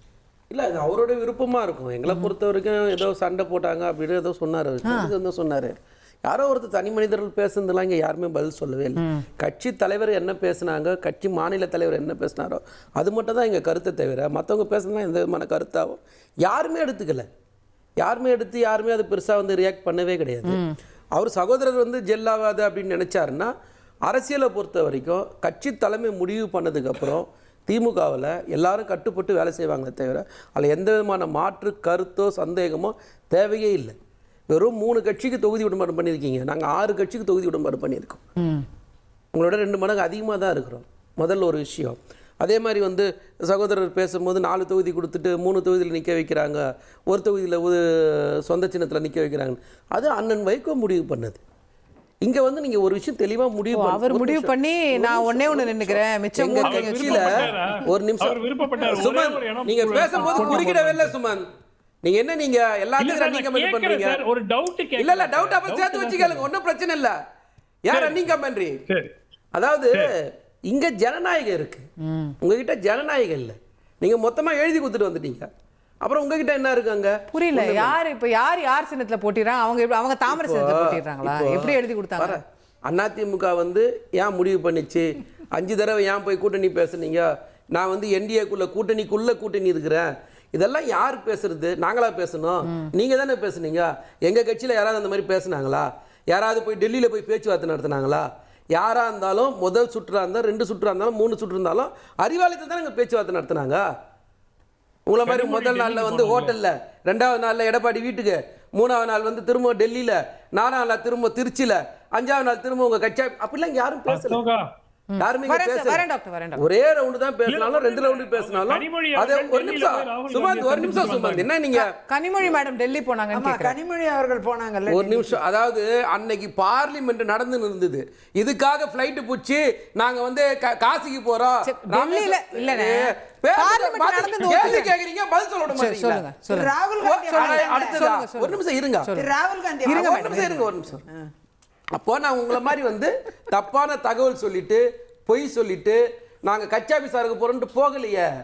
நாடாளுமன்றத்துக்கு போனா அங்க இருந்து எங்க கூட்டணியில் இருக்கிற தலைவரை பார்த்துட்டு இதுல என்ன தப்பு இருக்கு?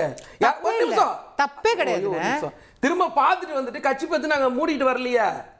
இதுல தான் நாங்க செஞ்சோமா? நாங்க வெளிப்படையா போனோம், வெளிப்படையா பேசணும், வெளிப்படையா இல்ல இல்ல அவர் ஏன் கேட்டாருன்னா நீங்க டெல்லியில நாங்க போய் பேசவே இல்லைன்னு சொன்னீங்க, அது கனிமொழி போனாங்களேன்னு கேட்டார். இதுக்காக நாங்க போனோமான்னு கேட்டேன். ஆமா. இவ்வளவுதான் கேள்வி. இதுக்காகலாம் நாங்க போல நாடாளுமன்றம் நடக்கும். நல்லா புரிஞ்சுக்கணும். காங்கிரஸ் கூட்டணி பேசப்பட்டதா இல்லையா? போனாங்கல்ல, காங்கிரஸோட பிரச்சனையாகவும் போனாங்கல்ல. திரும்ப சொல்றோம், ஒரு அகில இந்திய கட்சி அங்க இருக்குமா நாடாளுமன்றம் நடக்கும் போது பார்த்தோம். இதுக்காக நாங்க போகல, கட்சி ஆபீஸ் தரகுறன்னு போகல, வேற ஊருக்கு போறேன்னு சொல்லிட்டு நாங்க போல. தயவு செஞ்சு இதை புரிஞ்சு வித்தியாசத்தை நீங்க பார்க்கணும். இந்த வித்தியாசத்தோட நீங்க பார்க்காம அதே மாதிரி சகோதரர் என்ன சொன்னாரு, முதல்ல கம்மியா ஒரு சீட்டை கொடுத்துட்டாங்க, அந்த கட்சி வந்து வெளியில வச்சு சொல்ல வச்சுட்டாங்க அப்படின்னு சகோதரர் சொன்னார். நீங்க ஒவ்வொரு தடவையும் கூட்டணி பேசும்போது நீங்க பாருங்க, முதல் இந்திய யூனியன் முஸ்லீம் லீகை வச்சு தான் நாங்கள் சொல்லுவோம். முதல் எடுத்த உடனே அது அதிகமாக கொடுத்தாலும் சரி கம்மியாக கொடுத்தாலும் அது சகோதரர் பார்க்காம வந்து இப்போ பார்க்குறாருன்னு நினைக்கிறேன். அதனால் அவருக்கு அந்த மாதிரி தெரியுது. அதுக்கு நாங்கள் பொறுப்பாக முடியாது. ரெண்டாவது, அப்போது எடப்பாடியோட நம்பகத்தன்மை எங்கே இருக்குன்னு பார்த்தா அமித்ஷா கிட்ட இருக்கு, மக்கள்கிட்ட இல்லை. இல்ல அந்த அமித்ஷாவை தானே 27க்குள்ள ரெஸ்ட்ரிக்ட் பண்ணிட்டாருன்னு கேக்குறாங்க. 20 தொகுதி கொடுத்து 27 தொகுதி எக்ஸ்ட்ரா தானே கொடுத்துருக்கீங்க. ஒன்று. ரெண்டாவது வந்து பாமக இப்ப என்ன கண்டிஷன்ல இருக்குது? அது மாம்பழமா இருக்குதா, மாம்பழம் ஜூஸா இருக்குதான்னு கோர்ட்ல கேக்குறாங்க. அப்ப அது ஜூஸ் 18 சீட்டா? மாம்பழத்தை இங்க தானே கொடுத்துருக்கு. இப்ப பிரச்சனை இல்ல. அதான் நான் சொல்றேன்ல, அது என்னவா இருக்குன்னு கோர்ட்டுக்கே தெரியல. கோர்ட்டே குழம்பி போய் நிக்குது. அப்ப அவங்களுக்கு போய் 18 எது கொடுத்தீங்கன்னு தெரியல. அதிகம்ன்றீங்களா? அதாவது 18 அதிகம். இப்ப ஜூஸுக்கு எதுக்கு 18 கொடுத்தீங்கன்றதே தெரியலன்னு நானும் சொல்றேன். அதுக்கப்புறம் 11 என்ன கணக்குல கொடுத்தீங்கன்னா தெரியல. அது உங்க விருப்பம், நீங்க கொடுத்துங்க. அண்ணன் ஜி.கே. வாசன் பேசுறது நீங்க கருத்து எடுத்துக்க மாட்டீங்க, அண்ணன் கிருஷ்ணசாமி பேசுறத கருத்தை எடுத்துக்க மாட்டீங்க. ரெண்டு பேரும் அதிருப்தியாவே இல்ல. இல்ல குறைந்தபட்சம் அண்ணன் கிருஷ்ணசாமி அவர்கள் இன்னைக்கு வரைக்கும் பேச்சுவார்த்தைக்காவது வந்தார் அவங்க கிட்ட? ஒரு சுற்றாவது வந்திருப்பாரா? அப்போ முழுக்க முழுக்க உங்க கூட்டணியில குழப்பம் மட்டுமே இருக்கு. இந்த குழப்பத்தை வந்து அவர் வந்து சாதிச்சிட்டாருன்னு அவங்க நம்புறாங்கன்னா நம்பிக்கிட்ட ஒன்றும் பிரச்சனை இல்லை. தேர்தலோட முடிவுல நீங்க பாப்பீங்க மக்கள் யார் பக்கம் நிக்கிறாங்க, எந்த கூட்டணி பக்கம் நிக்கிறாங்க. திரும்பவும் சொல்றேன், அண்ணன் அருணன் சொன்ன மாதிரி தான் இது கொள்கை சார்ந்த கூட்டணி. தொகுதியில மட்டும்தான் கருத்து வேறுபாடு இருக்கு, அதுவும் சீக்கிரத்துல முடிஞ்சிரும்னு எல்லா தலைவர்களும் சொல்லிட்டாங்க. இதே வார்த்தையை உங்க கூட்டணியில இருக்கிற ஏதாவது ஒரு தலைவர் சொல்ல தயாரா இருக்காங்களா? எங்க கூட்டணியே முடிஞ்சு போச்சுன்னு சொல்றோம். இன்னும் எங்க முடிஞ்சிச்சு? அதான் இப்ப கேட்டாரு, ஜி.கே. வாசன் முடிஞ்சிருச்சா, கிருஷ்ணசாமி என்ன ஆனாருன்னே தெரியலையே, எங்க இருக்கிறாரு, பேசுனீங்களா? இல்ல, மற்ற கட்சிகளுக்கும் நாங்க அவசரம் தான் சொல்லியிருக்கோம். அப்படி சொல்ல முடியுமான்னு கேட்கிறேன். சும்மா அதே மாதிரி ஏன் அவங்களுக்கு அவ்வளவு கொடுத்தீங்கன்னு கேக்குறீங்கல்ல. எங்களுக்கு தேர்தல் கணக்கு தெரியும், நாங்க கொடுத்துருக்கோம். அது தெரியாம நீங்க முழிச்சிங்கன்னா அதுக்கு நாங்க பொறுப்பாக முடியாது. பிஜேபி வளர்ந்துருச்சு. பிஜேபி வளர்ந்திருக்கிறது என்பதை அந்த கடந்த கால தேர்தல்கள் அவர்கள் நின்ற ஓட்டு வங்கியினுடைய அளவை வைத்து கொடுத்துருக்கோம். அதிமுகவே ஒரு விஷயத்தை டிடைன் பண்ணி கொடுக்கணும், ஏதோ சும்மா இவங்கள மாதிரி ஏனோ தானோன்னு. இப்போ வைகோ வந்து பாவம் இவ்வளவு 3 சீட்டு அவரே கேட்டார்னு சொல்லக்கூடிய வைகோவை நான் இது வரைக்கும் சின்ன குழந்தையிலேருந்து பார்த்த வைகோ எனக்கு அப்படி பேசின வைகோ மாதிரி தெரியல. தன்னுடைய உரிமையை, தன்னுடைய கட்சி சின்னத்தை போராடி பெற முடியாதவர்கள் வந்து எவ்வளோ பெரிய பாக்கியவான்களாக மாறிக்கிட்டு இருக்காங்க அப்படிங்கிறத நம்ம அடுத்த கட்டம் போகணும். அடுத்து இப்போ திருமாவளவனாக இருக்கட்டும், மார்க்சிஸ்ட் கம்யூனிஸ்ட் கட்சி, எல்லா கட்சியும் ஒரு இடத்திற்கு இத்தனை முறை திமுக தலைவரை போய் பார்த்து இவ்வளோ அழுத்தம் கொடுக்குறீர்களே. தமிழகத்தில் நடக்கின்ற பாலியல் தொல்லைக்கு அல்லது தலித்துகளுக்கு எதிரான வன்முறைகளுக்கு, தொழிலாளர்களுக்கு எதிரான போராட்டங்களுக்கு இவ்வளோ பெரிய அழுத்தம் ஏன் கொடுக்கல சார்? ஒரு தொகுதியை விட இந்த பிரச்சனைகள் எல்லாம் சொற்பமான பிரச்சனைகளா? அதனுடைய வழிகள் குறைந்த வழிகளா? அடுத்து அமித்ஷாவை போய் பார்த்துட்டு வந்தார். 2011 தேர்தல் ஒதுக்கீடு செய்வதற்காக வயது முதிர்வால் சக்கர நாற்காலியோடு துணையோடு இயங்கி கொண்டிருந்த கருணாநிதி அவர்கள் டெல்லி போய் பேச்சுவார்த்தை நடத்தலையா? அதனால டெல்லி போறதுனால தப்பு கிடையாது. எங்க நடக்குது இறுதி முடிவு, அந்த முடிவில் என்ன முடிவு எடுக்கப்பட்டிருக்கிறது அப்படிங்கிறது தான் இங்க முக்கியமே ஒழிய டெல்லி அவர் அப்ப முகத்தை மூடிக்கொண்டு வந்தார். என்ன மூடிட்டு வந்தாரு? அதுக்கு அடுத்த தேர்தல்ல இல்ல, அதுக்கு அடுத்த இன்டர்வியூல எப்ப முகத்தை துடைக்கிறது கூட இப்படி செய்தி போடுறீங்களே, அதே பத்திரிகையாளர்களை கேட்டார்ல. அப்போ அந்த ஒற்றை வார்த்தையை வச்சு நம்ம பேசுகிறோம், விமர்சித்தோம். இதை இன்னும் கொஞ்சம் டீப்பாக பண்ணால் அது நாங்கள் சொல்லலாம். மாதிரி டிபேட்டில் வந்து 70 சீட்டு கொடுப்பீங்கன்னு என்கிட்ட இதே சரவணன் திமுகவுடைய செய்தி தொடர்பாளர் பேசியிருக்கார். இதே மாதிரி 3 செய்தி தொடர்பாளர் இந்த 80 90 இப்படிலாம் பேசியிருக்காங்க. ஆனால் கேட்டோன்னா அது நான் பேசலான்னு சொல்லுவார். அப்போ இது யாருடைய கருத்துங்க? இதெல்லாம் கட்டமைக்கிறது யார்? எங்கிருந்து கிளம்புது? அப்ப இந்த மாதிரி பொய்யையும் புரட்டையும் உண்மைக்கு முரணானதையும் கிளப்பி விட்டுட்டு அது பக்கத்துல போய் பார்த்தீங்களா இது இப்படி இல்லையே, யதார்த்தத்தில் இது ரொம்ப தெளிவா இருக்குன்னு சொன்னா அது நான் தான் சொல்லல, அது அவங்களா பேசிக்கிட்டாங்க. எவங்க பேசுனாங்க? திமுக அதிமுக ஒரு விமர்சனத்தை, அதிமுக ஒரு பொய் செய்தியை, இது போன்ற பொருளியை திமுக தவிர யாரும் கிளப்ப முடியும்? சட்ட ஒழுங்கை பத்தி சகோதரர் நீங்க தலைப்புக்குள்ள முதல்ல என்ன பேச சொன்னீங்க, சகோதரர் அதுல இருந்து போனார். இப்ப சட்ட எங்களுடைய ஆளுமை குறித்து கேள்விப்பட்டதால் நான் இதற்கெல்லாம் வந்தனே ஒழிய தேர்தல் தொகுதி உடன்பாடோடு மட்டும் நின்னீங்கன்னா அதோட நான் அதிவரம பாண்டியன் ஒரு நிமிஷம். அதாவது ஆளுமை பத்தி பேசினா அதுக்கடுத்து நான் பேசுறேன். சட்ட ஒழுங்கை பத்தி பேசினார். இன்னைக்கு கொஞ்ச நேரத்துக்கு முன்னாடி ஜட்ஜ்மெண்ட் வந்திருக்கு. அந்த ஜட்ஜ்மெண்ட் வரதுக்கு முன்னாடி அது சம்பந்தமா பேசும்போது சட்டமன்றத்தில் எடப்பாடி பழனிசாமி என்ன சொன்னாரு? உடல்நல குறைவால் இருந்தாருன்னு தான் சொன்னாரு. அதுதான் பதிவு பண்ணிருக்கு. அதனால தர சட்டமன்றத்தில் சொன்னாரா? ஏங்க போய் அதுதான் சொல்றாங்க. போய் பாரு இப்ப எடுத்து காமிச்சோம்னா தவறான இல்ல சட்டமன்றத்துல பேசுறது இருந்தா காட்டு. ஒரு நிமிஷம் ஒரு நிமிஷம் இருங்க வர பொய் இதெல்லாம் நான் சொன்ன விஷயம் நான் பேசுறேன். ஒரு நிமிஷம் இருங்க. சட்டமன்றத்திலயா இல்ல பொதுவெளியிலயா அவர் பேசினாரா இல்லையா? சரி பொதுவெளியில பேசுறதுக்கு எவ்வளவு ஒரு முக்கியமான விஷயம் இல்ல எடுத்துறேன்றாரு. சட்டமன்றம் சொன்னார்ல. இப்ப அந்த மாதிரியான ஒரு அமைச்சர்கள் இங்க யாருமே இல்ல. அதோட மோசமான அமைச்சர்கள் மக்கள் கிட்ட போட்டோம். நீங்க பேசும்போது எவ்வளவு அபத்தமா பேசுனீங்க. பொன்முடி போன்ற அமைச்சர்கள் இருக்காங்க. பொன்முடி போன்ற அமைச்சர்கள் நாமமா பட்டையான பொம்பளையில பார்த்து கேட்ட அமைச்சர்கள் இருக்காங்க. மேடம் இல்ல ஒரு நிமிஷம். கேட்ட அமைச்சர்கள்லாம் இருக்காங்க. தூத்துக்குடி துப்பாக்கி சூட்ல எடப்பாடி பழனிசாமி என்ன பேசினாரு, தொலைக்காட்சியை பார்த்து தெரிஞ்சுக்கணும்னு சொன்னாருன்ற மாதிரிலாம் இன்னைக்கு யாரும் அப்படி பேசல. அந்த சட்ட ஒழுங்கை பத்திலாம் நீங்க பேசவே கூடாது. ஒண்ணு. அப்புறம் ஆளுமையை பற்றி பேசுனீங்க. ஆளுமையை பற்றிலாம் பேசுறதுக்கு எடப்பாடி பழனிசாமி அந்த பதவிக்கு எப்படி வந்தாருன்னு மறக்கக்கூடாது. அந்த கூவத்தூர்ல நடந்த விஷயங்கள்லாம் யாரும் மறக்கவே கூடாது.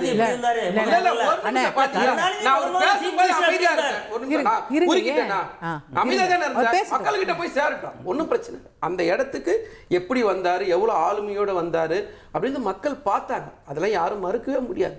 அதுக்கு அடுத்தது தலைவர் கலைஞர் சக்கர நாற்காலியில் போனார், அப்படி போய் பேச்சுவார்த்தை நடத்தினாருன்ட்டு. என்னவோ அதிகாரமா பாண்டியன் தான் கூட உட்காந்து எல்லாத்தையுமே பார்த்த மாதிரி பேசினாரு. டெல்லிக்கு போனாரு, என்ன பேசினாரு? பேச்சுவார்த்தைக்கு போல என்ன கூட்டணி மினிஸ்ட்ரி வாங்குறதுக்கு போல சொல்ற என்ன பேச போனாரு? யூபிஏ கவர்மெண்ட்ல அமைச்சரவை வாங்குறதுக்கு போல நான் ஒரு சொல்றதுல முடிச்சா தானே, அதுக்குள்ள இடையில கேள்வி கேட்டா அது தவறா போயிடும்.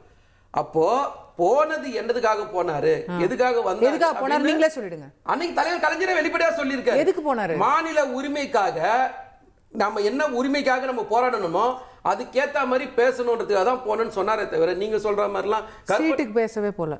ஒரு நிமிஷம் நான் சொல்றேன். அமைச்சரவை சீட்டுக்கு போல அமைச்சரவைக்காக. அதுக்கப்புறம் நடந்த ஆட்சி மாற்றத்துக்கு அப்புறம் அமைச்சரவைக்கு போனாரு. ஆட்சி மாற்றத்துக்கு அப்புறம் நீங்க வெளிப்படையா முதலமைச்சர் தலைவர் கலைஞர் சொல்லிட்டு தானே போனாரு. போயிட்டு பேசினார், பத்திரிகையாளர் சந்திப்பு நடத்த தானே செஞ்சாரு. இப்ப இவங்க சொல்லிட்டு தானே போனாங்க. முறை கட்சியில போனதே சொல்லிட்டு இருக்கீங்க. இப்போ இந்த முறை எல்லாம் சொல்லிட்டு தானே போனாங்க. முதல்ல எடப்பாடி பழனிசாமி டெல்லிக்கு போகும்போது எங்க போறேன்னு சொல்லிட்டு போனாரு. அதானே நீங்க முறையே சொல்லிட்டு இருக்கீங்க. தரகா போறேன்னு சொன்னார். ஆனா எங்க போனாரு? அமித்ஷா வீட்டுக்கு போனாரு. அதானே அதுக்கப்புறம் 4 முறை போயிட்டு வந்தாங்க. அதுக்கப்புறம் 4 தடவை ஒரு போனாரு, 4 தடவை வந்தார். அதுக்குள்ள நான் வரவே இல்லை. அது ஒரு தடவை தான் நீங்க சொல்றீங்க. 2 தடவை போனாலும் அவர் என்ன பேசிட்டு போனாருன்னு தான் நாங்க சொல்றோமே தவிர அப்படி போக வேண்டிய அவசியம் இல்லையா? இன்னைக்கு கூட்டணி இப்ப நான் கேக்குறேன், அம்மையார் இருந்த காலகட்டங்கள்ல கூட்டணி பேச்சுவார்த்தை எங்க நடந்தது? இன்னைக்கு ஏடிஎம்கே ஆபீஸ்ல தான் நடந்துருக்கு. ஓஎஸ் கார்டன்ல நடந்ததா இல்ல இன்னைக்கு ஏடிஎம்கே ஆபீஸ்ல தானே அறிவிச்சிருக்காங்க? ஐயோ நீங்க நான் தான் சொன்னல, முதல் சுற்று எங்க நடந்தது, இரண்டாவது சுற்று எங்க நடந்தது, மூணாவது சுற்று எங்க நடந்தது, 10 சுற்று எங்க நடத்திட்டு கடைசியா ஒரு நாள் ஐயா என்ன எல்லாரும் சொல்றாங்க தயவு செஞ்சு ஆபீஸ்க்கு வந்துருங்க, ஆபீஸ் கையெழுத்து போட்டுன்னு கெஞ்சி கூட்டு வந்தீங்களா, எப்படி கூட்டு வந்தீங்கிறது உங்களுக்கு மட்டும் தான் வெளிச்சம். சரி சரிங்களா? ஆனா எல்லா கட்சிகளும் இன்னைக்கு அதிமுக ஆபீஸ்ல தானே சைன் ஆகி வெளியிட்டிருக்காங்க. சாரி அதானே கேக்குறேன். அடுத்தவங்க அதே மாதிரி சகோதரி சட்ட ஒழுங்கு பத்தி இவங்க எல்லாம் பிஜேபில எந்த காலத்துலயும் சட்ட ஒழுங்கு பேசக்கூடாது. சரி இப்ப யூபிக்கு போயிராதீங்க, வந்துறேன். யூபிக்கு போயிலனா வர இந்த இஷ்யூ வரும். பிஜேபி பத்தி பேசும்போது பிஜேபி எந்த மாநிலத்துல ஆட்சி செய்தோ ஆமா. அந்த ஆட்சியோட ஆமா. சட்ட வாங்க, இந்த மேட்டர் பேசுவோம். இன்னைக்கு டாபிக் பேசுறீங்கல்ல, இத பத்தி பேசுங்க. நீங்க அதிமுக மணிப்புர பத்தி பேசல, அண்ணே, நீங்க தமிழ்நாட்டை பத்தி பேசுங்க. பத்தி பேசல, தமிழ்நாட்டை பத்தி பேசுங்க. நீங்க பேசுங்க. தயவு செஞ்சு தமிழ்நாட்டை பத்தி பேசுங்க. உதாரணம் சொல்லணும்ல. இருங்க மதிவாணன் ஐயா, நீங்க தூத்துக்குடி துப்பாக்கி சூடு சொன்னீங்களா? ஜெயராஜ் வரேன், அதெல்லாம் வந்து இங்க பேசணுமா? தமிழ்நாடு சம்பந்தப்பட்டது ரெலவெண்டா உள்ளது ஏதோ பேசணுமா? இப்ப நீங்க யூபிக்கு போயிட்டீங்கன்னா இது தேசிய விவாதமா மாறி போயிடும். இன்னும் 3 பேர் வெயிட் பண்ணிட்டு இருக்காங்க. இப்ப என்ன அவங்கள பத்தி அரை மணி நேரம் பேசணுமா? நாளைக்கு தனி டாபிக் வைக்கறாங்க. அவங்க அரை மணி நேரம் 1 மணி நேரம் பேசுறாங்க. வர தமிழ்நாட்டை பத்தி பேசுங்க. அதாவது எதற்கு சென்றார்? அங்க கூட்டணி பேச போகலன்னாரு. ஆனந்த விகடன் ஒரு ரெபுட்டட் பத்திரிகை தானே, அந்த பத்திரிகையில 29/1/2011, அதாவது ஏப்ரல் மேல தேர்தல் வரும், மார்ச் இந்த அறிவிப்பு வரும், 29/1/2011 சட்டமன்ற தேர்தல் கூட்டணி குறித்து பேசுவதற்கு கருணாநிதி பயணம் செய்தி. நான் அதுதான் சொல்றேன். தலைவர் கலைஞர் என்ன சொன்னாரு? வெளிப்படையா போனாருன்றாரு அவரு. வெளிப்படையா சொல்ல மாட்டேன். நான் சொன்னது கலைஞர் பேசுறத நான் பேச முடியும். பத்திரிகை பேசுறதுல நான் பேச முடியாது. ஓகே கேப்போம். ஒரு நிமிஷம். நான் சொன்னது எடப்பாடி பழனிசாமி பத்திரிகை சந்திப்புல என்ன பேசினாரு? நான் சொல்ற வார்த்தை தெரியுமா? பத்திரிகை சந்திப்புல எடப்பாடி பழனிசாமி என்ன பேசினாரு? நீங்க எடுத்து கொடுங்க. வர ஒரு நிமிஷம்.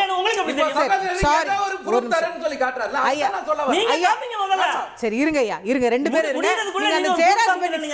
அந்த ஜெயராஜ் பெனிக்ஸ் எடுத்து கொடுங்க. நம்ம பிரேக் அப்புறம் வரும். டாக்டர் சுமந்த் விடை பெறணும்னு புரிஞ்சுக்கிறேன். இறுதியான கருத்துக்கள் ஏதாவது இருந்தா டாக்டர். அதான் அசோகா, அதாவது இந்த ஃபைனல் ஸ்ட்ரெச்ல ஒரு 3 மாதத்துக்கு முன்பு இது வந்து ஒரு தேர்தலே கிடையாது, திமுகவினுடைய வெற்றி மார்ஜின் என்னங்கிற பாக்குறதுக்கு தான் ஒரு தேர்தல்னு ஆரம்பிச்சோம்.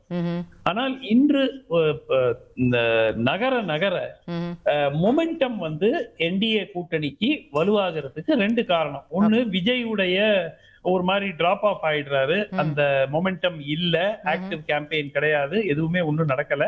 அதனால அந்த ஒரு காரணம், அந்த வாக்குகள் பிளவு, பெரும்பாலான திமுக ஆன்டி டிஎம்கே ஓட்டு ஸ்பிளிட் ஆகுங்கிற அந்த எதிர்பார்ப்பு குறைந்து விட்டது. 2வது, இந்த கூட்டணியை கட்டமைத்த விதம், பாட்டாளி மக்கள் கட்சியை சேர்த்தது, டிடிவி தினகரனை கூட சேர்த்தது, பிளஸ் மற்ற பழைய என்டிஏ கூட்டணி பார்ட்டிஸ் எல்லாரையும் வச்சுக்கிட்டு ஒரு வலுவான கூட்டணி உருவாக்கியது. இந்த 2 காரணத்தினால, பிளஸ் இப்ப தொகுதி பங்கீடும் வந்து without too much of confusion இல்லாம முடிச்சிருக்காங்க.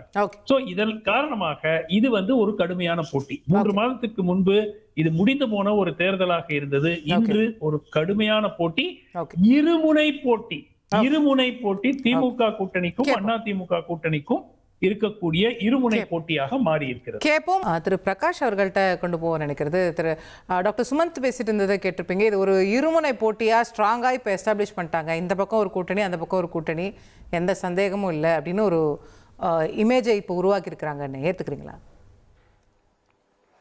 அதாவது இந்த நெரேட்டிவ சுமந்த் சொல்வாருன்னு நான் எதிர்பார்த்தேன். ஏன்னா இவங்க தான் வந்து முழுக்க டிவிகே வந்து பவர்ஃபுல் கட்சின்னு முதல்ல பேசிக்கிட்டு இருந்தவங்க இவங்க எல்லாம் தான். இப்போ டிவிகே வந்து இவங்க முகாமுக்குள்ள வரல அப்படின்ன உடனே இது வந்து ஒரு இருமுனை போட்டி, அதிமுக வந்து ஷார்பன் ஆயிடுச்சு அப்படின்றத வந்து இவங்க சொல்லிக்கிட்டு இருக்காங்க. இப்ப டிவிகே இன்னும் ஸ்ட்ராங்கா இருக்கு உங்க பார்வையில? இருமுனை என்னோட பார்வை இல்ல மேடம். இன்னைக்கு வந்த ஒரு கருத்து கணிப்பிலேயே டிவிகே ஏஎன்எஸ் கருத்து கணிப்புன்னு ஒரு கருத்து கணிப்பு வந்திருக்கு. அந்த கருத்து கணிப்பிலேயே டிவிகே உங்களுக்கு பாத்தீங்கன்னா 9.5% அவங்க ஸ்கோர் பண்றாங்க. அதுலயும் சென்னையில அவங்க இம்பாக்ட் ஏற்படுத்துறாங்க. சென்னையில, பெரம்பூர்ல தான் விஜய் போட்டி போடுறாரு, சென்னையில இம்பாக்ட் ஏற்படுத்துறாங்க. அந்த இம்பாக்ட் முழுக்க ஏடிஎம்கே வாக்குகள் மீது தான் நடக்குது. ஏடிஎம்கே பிஜேபி வாக்குகள் மீது தான் நடக்குது. ரைட்டுங்களா? அதனால இப்ப வந்து சீச்சி இந்த பழம் புளிக்கும்னு நரி சொல்ற மாதிரி சொல்றாங்க. அதை விட்டுருவோம், அவங்க போயிடுவாங்க. இப்ப அடுத்த கட்டம் விவாதத்துக்கு நான் சொல்றது என்னன்னா, இவங்க வந்து இப்ப கூட்டணிகளை முடிவு பண்ணிட்டாங்க. இதுக்கு மேலதான் ஒரு பெரிய விஷயமே இருக்கு, தொகுதி ஒதுக்கீடு ஒண்ணு. 2வது வந்து நீங்க ஏத்துக்கிட்டாலும் மறுத்தாலும் இந்த தேர்தல்ல வந்து மணி டிஸ்ட்ரிபியூஷன்றது வந்து முக்கியமான கட்சிகள் கிட்ட இருந்து இருக்கும், ரைட்டுங்களா? கூட்டணி கட்சிகளுக்கு முக்கியமான கட்சிகள்ல இருந்து இருக்கும்.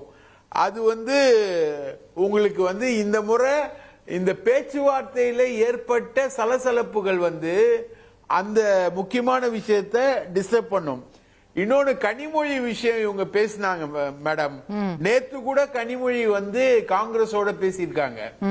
இங்க தமிழ்நாட்டுக்காக இல்ல, அவங்க பேசினது பாண்டிச்சேரிக்காக.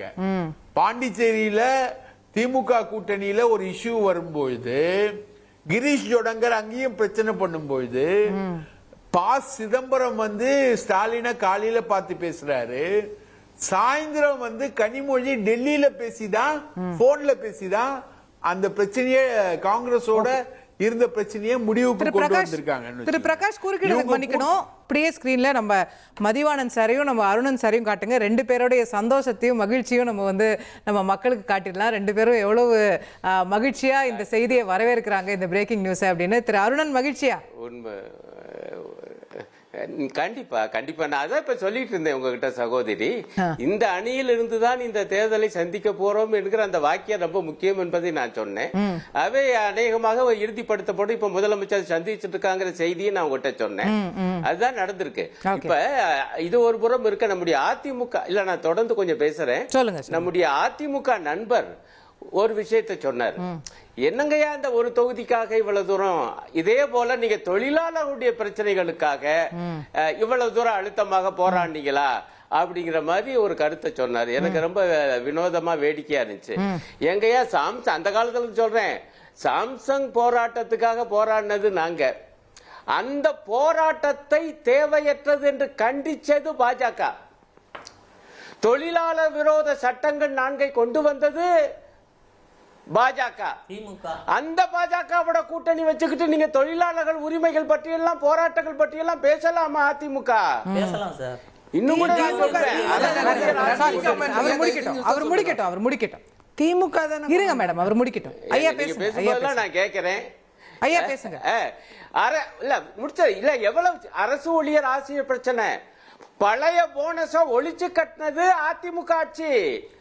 அவர்களும் ஏற்கத்தக்க ஒரு போனஸ் திட்டத்தை கொண்டு வந்து அந்த போராட்டத்தை சுமூகமாக முடித்தது திமுக ஆட்சி. பென்ஷன் விவகாரம் சொல்றேன், ஓய்வூதிய பிரச்சனை. ஓகே, திரு மதிவாணன் இரட்டை இலக்கத்துல கொடுத்துறீங்களா? இல்ல, யாருக்கு எவ்வளவு சீட்டுன்றது தலைவரும் தலைமையும் முடிவு பண்ணும். அதை நாங்க உட்காந்து விவாதம் பண்ண முடியாது. இப்போ சகோதரர் பேசும்போது சொன்னார், நீங்க இருந்தா காட்டுங்கன்னு சொன்னீங்க. இந்த சாத்தான்குளம் தந்தை மகன் வழக்கு சம்பந்தமா முதல்வர் எடப்பாடி பழனிசாமி அவர்கள் உடல்நல குறைவால் இறந்ததாக ஆரம்பத்தில் கூறினார்னு சொல்லிட்டு பிபிசில இருக்கு, எடுத்து பார்த்துக்க சொல்லுங்க. இதான் அதுக்கான ஆதாரம். அதுக்கான ஆதாரத்தை கொடுத்தாச்சு. மார்க்சிஸ்ட் கம்யூனிஸ்ட் கட்சி எங்களுக்கு திருப்தி இல்ல, ஆனாலும் ஏத்துக்கிட்டோன்றாங்க. விடுதலை சிறுத்தைகள் இரட்டை இலக்கம் கேட்கறாங்க. நான் முதல்ல அதுதான் சொன்னேன், அரசியல் கட்சியில வெற்றி ரொம்ப முக்கியம். அந்த வெற்றிக்கு ஒவ்வொருத்தரும் ஒவ்வொரு வகையில் தியாகம் பண்ணி தான் ஆகணும். இப்போ திமுகவே இருக்குதுன்னா கூட திமுகவில் ஒரு மாவட்ட செயலரோ ஒன்றிய செயலரோ கட்சியை அந்த பகுதியில் வளர்த்துருப்பார். அது கூட்டணிக்கு போகும்போது அவரும் விட்டு தானே கொடுக்குறாரு. அப்போ எங்கே எண்ணம் தான் முக்கியம், எண்ணிக்கை முக்கியம் அல்ல. அதே மாதிரி நாங்கள் கொடுக்கறது எல்லாமே எம்எல்ஏ சீட் இல்லை, எம்எல்ஏ போஸ்ட். நாங்கள் 200க்கு மேலே ஜெயிக்க தான் போகிறோம், நீங்கள் பார்க்க தான் போறீங்க. அதோட முடிவாக தான் இது இருக்கும். ஓகே, எம்எல்ஏ சீட் இல்ல போஸ்ட்ங்கிறார். 5 இருந்தாலும் 5 எம்எல்ஏ, இதுக்கு மேல என்ன கேள்விங்கிறார். எவ்வளவு வேணா சொல்லிக்கிட்டோம். ஆனா மார்க்சிஸ்ட் கம்யூனிஸ்ட் கட்சிக்கு திருப்தி இல்லைன்னு சொல்லிட்டு போறாங்க. இரட்டை இலக்கத்துல வேணும்னு கேக்குறாங்க விசிகே. அப்போ திருப்தியா எங்க வேலை நடக்கும்? அடிமட்டத்துல தொண்டர்கள் திருப்தி இல்லைன்னு தலைவர் சொல்லிட்டு போறாங்க. அப்போ கீழே இருக்க கம்யூனிஸ்டுகள் என்ன பணியாற்றுவாங்க? அதே திமுக எப்படி ஜெல்லாகி வேலை பார்ப்பாங்க? அதுல அங்க ஒன்றும் வேலை நடக்காது. அது அப்படிதான் இருக்கும். ஆகையால வெற்றி தான் முக்கியம், போஸ்ட் தான் வேணும் அப்படின்னு சொல்லி இவங்க நினைக்கிறாங்க. ஆனால் மக்கள் பிரச்சனையை என்றைக்கும் கவனம் செலுத்துறதுல வெறும் போஸ்ட் அடையணும், இது வரணும் அப்படிங்கிறதுல குறிக்கோளாக இருக்கிறதா இப்போ சொன்னார், அவரே ஒத்துக்கிட்டார். அந்த இடத்துல நீங்களே எதில் குறிக்கோளாக இருக்கீங்க? இல்லை பரவாயில்ல திமுக ஜெயிக்கணும்னு விட்டுரு கிடையாது. மக்கள் பிரச்சனைக்காக குரல் கொடுக்கும் இடத்தில் இருக்கக்கூடிய இடத்துல அதற்குண்டான தேவையை தான் நாம பார்க்கணுமே தவிர, நீங்க சீட்டு ஜெயிங்க, போஸ்ட் வாங்க, என்ன வேணா பண்ணுங்க, நீங்க ஜெயிக்கவே அதே நேரம் இருங்க என்னைக்காவது இவர் பேசும்போது நாங்க அமைதியா இருக்கணும். இவர் பேசும்போது நாங்க அமைதியா இருக்கணும். அதே மாதிரி இன்னைக்கு நாமக்கல்ல 7 வயசு சிறுமி கற்பழித்து சீரழிக்க ஏன் எங்கேயோ போறீங்க? தொகுதி பங்கீடுக்கு வாங்க. அது மாதிரி திடீர்னு ஒவ்வொரு பிரச்சனைக்கு இன்னைக்கு பெண்கள் வந்து 7 வயசு மணிப்பூர்ல 7 வயசு குழந்தையில இருந்து 70 வயசு பெண்கள் வரைக்கும் எங்கேயோ போறீங்க மேடம். தமிழ்நாட்டுல அப்படிப்பட்ட அதை பத்தி இவங்க கவலைப்படுறது கிடையாது. அதை பத்தி இவங்க கவலைப்படுறது கிடையாது. திரு அருணன், திரு சண்முகம் வந்து திருப்தி இல்லைன்னு வெளிப்படையாவே செய்தியாளர்கள் மத்தியில சொல்றாரு. இது வந்து களத்துல எதிரொலிக்காதா அப்படிங்கிற ஒரு கேள்வி வருது. எங்க அடுத்த வாக்கியம் என்ன சொன்னாரு? விஜயதாரணி சகோதரி அதை புறம் கேட்டாங்க. திருப்தி இல்லைதான், ஆனால் இந்த மதவெறி பாஜக அதற்கு துணை போகிற அதிமுக கூட்டணியை நாங்கள் முறியடிப்போம், தோற்கடிப்போம். திமுக தலைமையிலான கூட்டணிக்காக நாங்கள் வந்து கடுமையாக உழைத்து ஒரு பெரு வெற்றி அடைய செய்வோங்கிறதையும் சேர்த்து சொன்னாரா இல்லையா?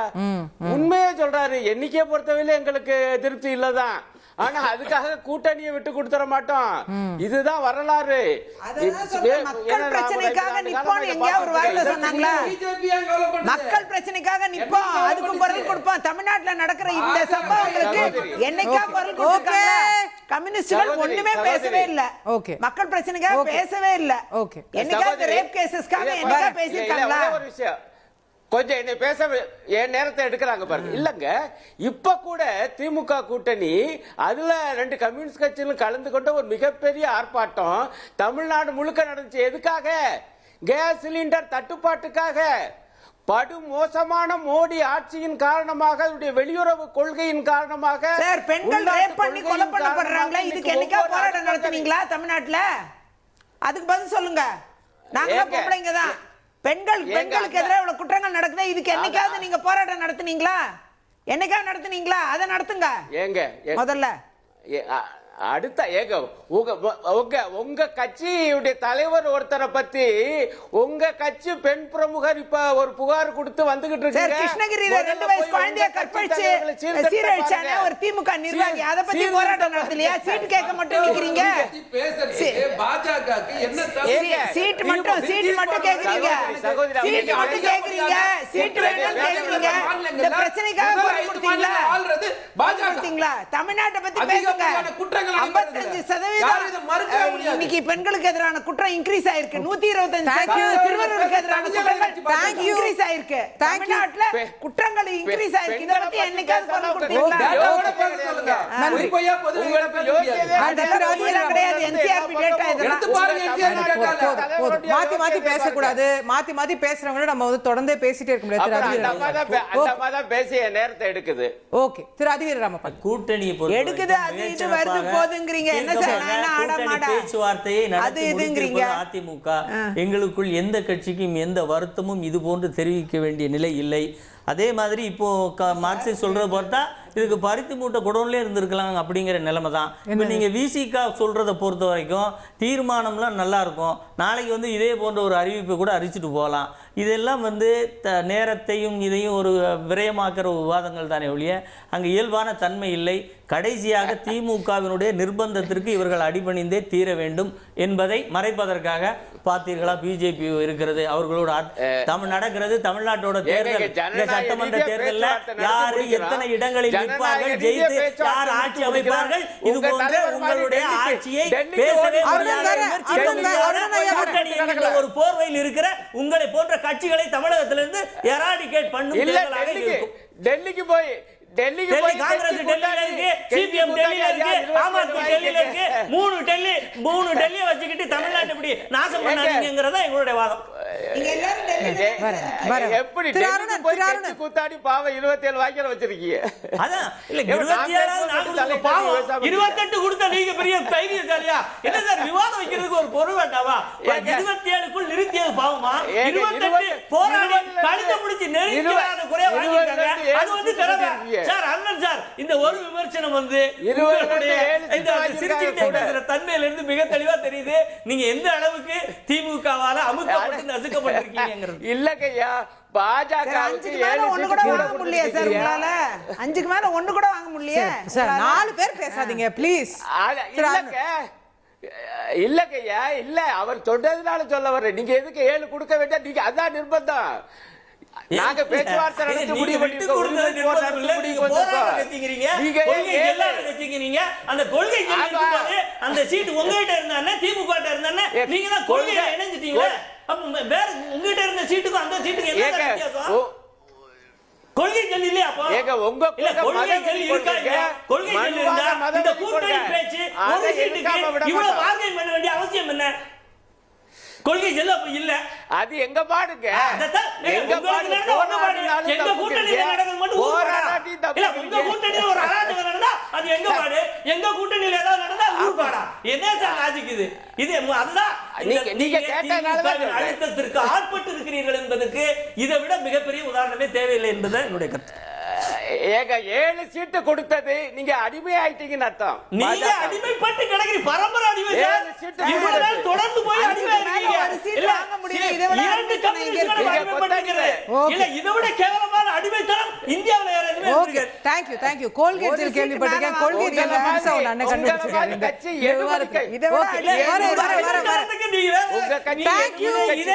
நீங்க வந்து பெருமையா வேற சொல்லிக்கிறீங்களா? பருத்தி மூட்டை குடோன்ல இருந்தா சார். சரி, திரு பிரகாஷ் பாஜகவின் எடுபடி கட்சி, திரு பிரகாஷ் திமுகவின் எடுபடி கட்சி, காங்கிரசினுடைய எடுபடி கட்சி, எந்தெந்த கட்சி வந்தாலும் எல்லாத்துக்கும் எடுபடியா தான் இருக்கீங்க. பிடியோட இருக்கலையே சாரி, இல்ல மொத்தமா பிடியோட இல்லையா? எடுபடியோட இருப்பா நீங்க தான். சரி, திரு பிரகாஷ் சார். மேடம், இதுல வந்து நீங்க பாத்தீங்கன்னா பாஜக உடைய சீட்டு பிரிவினையில வந்து கிட்டத்தட்ட ஒரு 41 சீட்டு பாஜகவுக்கு கொடுக்கப்பட்டிருக்கு. 30+11. இதுல பாத்தீங்கன்னா நாம் இந்த விவாதத்தோட தொடக்கம் எது 30+11? மார்க்சிஸ்ட் கம்யூனிஸ்ட் 27+3 என்னது? கூட்டணி கட்சிகள் +11. 3 என்ன 11 என்ன? இந்த பாரிவேந்தர் சம்பந்தம் எல்லாரும் சொல்லிட்டு இருக்காரு. 11 வந்து இதுங்க டிவிகே, சாரி டிவிகேல அமமுக 11. சரி, அது எப்படி பிஜேபி ஆகும்? அதெல்லாமே பாஜக, அது பிஜேபி தாங்க ஆகும். அவங்க என்டிஏவோட பிஜேபியோட தான் அவங்க கூட்டணியே பேசினாங்க. எங்க வந்து இங்க எடப்பாடியோட அவங்க தாமரையில நிக்க போறாங்களா? ரைட்டுங்களா? ஏங்க தாமரை சின்னத்துல நிக்க போறாங்களா? தாமரையில நிக்க போலங்க, தாமரையில நிக்க போலங்க. அவங்கள வந்து கூட்டணிக்கு கொண்டு வந்ததே பாஜக. பாஜக தான் அவங்களோட நெகோசியேட் பண்ணாங்க, எல்லாமே பண்ணாங்க. அதனால அவங்களுக்கு கொடுக்க கணக்கு வந்து பாஜக கொடுத்த கணக்கு, பாஜக கொடுத்த கணக்கு இவங்களுக்கும் சேர்த்துதான் வந்து பாஜக பேசிச்சு. ஓஹோ, இவங்களுக்கும் சேர்த்துதான் பேசிச்சு. டெல்லிக்கு இவர் போனாரு, டிடிவி தினகரன். ரைட்டுங்களா? ஒண்ணு. ரெண்டாவது, நான் இந்த விவாதத்தோட ஆரம்பத்திலேயே சொன்னேன், மார்க்சிஸ்ட் கம்யூனிஸ்ட் கட்சி வந்து 5 சீட்டுகளுக்கு விரைவில் ஒப்பந்தம் போடும் சார். இப்ப நீங்க சொன்னதா வருது இல்ல? இப்ப நீங்க வேற என்னென்ன சொன்னீங்க? திருப்பி ரிப்பீட் பண்ணிருங்க. விசிகே எவ்வளவு சொன்னீங்க? விசிகே கூட 5+1. 5+1 ராஜ்யசபா. இப்போ ஒண்ணு இல்ல, பாண்டிச்சேரி வரும்னு நினைக்கிறேன். 5+1 பாண்டிச்சேரியோட. நீங்க தமிழ்நாட்டை சொல்லுங்க. தமிழ்நாட்டுல 5 தான். அவங்க ரெட்டை இலக்கத்துல தீர்மானம் போட்டிருக்காங்க. இப்போ இதுதாங்க, அதாங்க இவங்க வந்து எண்ணிக்கையில் திருப்தி இல்லைன்னு மார்க்சிஸ்ட் சொல்றதும், அவங்க ரெட்டை இலக்கம் வேணும்னு தீர்மானம் போடுறதும், அவங்க அணிகளை திருப்திப்படுத்துறதுக்கு அவங்க அதிருப்தியில இருக்காங்க. அப்ப எப்படி 5 தான் அதிருப்தியில இருக்காங்கன்றதுல 5 தான். இதுதான் நிலவரம். இது நாளைக்கு முடிஞ்சிடும். இவங்க தேமுதிக வந்து 6. இதுதான் வந்து அங்க இருந்து கிடைக்கிற இன்சைட் சோர்சஸ். Okay right. நம்ம நிகழ்ச்சி நிறைவு செய்தாகணும். திரு அதிவீர ராமபாண்டியன் சுருக்கமா ஒரு வரி ஏதாவது? இல்லை, அதாவது இவர் சொல்றதுல வந்து மிகப்பெரிய தவறு என்னன்னா, பிஜேபிக்கு என்று தனித்து இடங்களை ஒதுக்கிட்டோம், அமமுகவுக்கு தனித்து இடம் ஒதுக்கியிருக்கோம். அவரும் அங்கே வந்து கையெழுத்து போட்டு போகிறாரு. அதனால் பிஜேபி இடம் இதெல்லாம் அதான் சொன்ன அந்த போன அறியில் திருப்பி எந்த மொழியில் பேசினாலும் யதார்த்தமான விஷயங்கிறத இன்றைக்கு தமிழ்நாடு ஊடகங்கள் வாயிலாக எல்லோருமே அதை தெரிஞ்சுக்கிட்டாங்க. இந்த எப்படி வந்து எங்களுடைய புரட்சித் தலைவர் அம்மா இருக்கும்போது தொகுதி பங்கீடு நடக்குமோ அதற்கு சற்றும் குறைவில்லாமல் மிகச்சிறப்பாக எங்களுடைய தொகுதி பங்கீடு. எங்கள் கட்சி வந்து எங்கள் கூட்டணி வந்து கொள்கை சார்ந்து உருவாக்கப்பட்ட கூட்டணி. உங்களை மாதிரி கூட்டணியில் இருந்தோன்றதுக்காக எல்லா சட்டத்தையும் திட்டத்தையும் ஆதரித்து ஓட்டு போட்டுட்டு இங்கே வந்து நிற்கல. எங்கள் கூடவே இருந்தாலும் எங்களை கண்டித்து கம்யூனிஸ்ட் தோழர்களாக இருந்தாலும் விசிகாவாக இருந்தாலும் போராட்டம் பண்ணியிருக்காங்க. நாங்களும் சில விஷயங்களில் மாற்றிருக்கோம். ஸோ எங்களுக்கு மதவாத சக்திகள் தமிழ்நாட்டில் கால் ஊன்றக்கூடாதுன்றதுல நாங்கள் ரொம்ப தெளிவாக இருக்கிறோம். அது எங்கள் கொள்கை, எங்கள் கூட்டணியோட பேர் மதசார்பற்ற கூட்டணி. Okay, thank you. பொறுத்திருந்து பார்ப்போம் இன்னும் அடுத்தடுத்த கட்டங்களில் இந்த பங்கீடுகள் எப்படி முன்னேறுது அப்படின்னு. நிகழ்ச்சியில் பங்கேற்று கருத்து தெரிவித்த அனைவருக்கும் நன்றி. பார்த்த உங்களுக்கும் நன்றி நேயர்களே. வணக்கம்.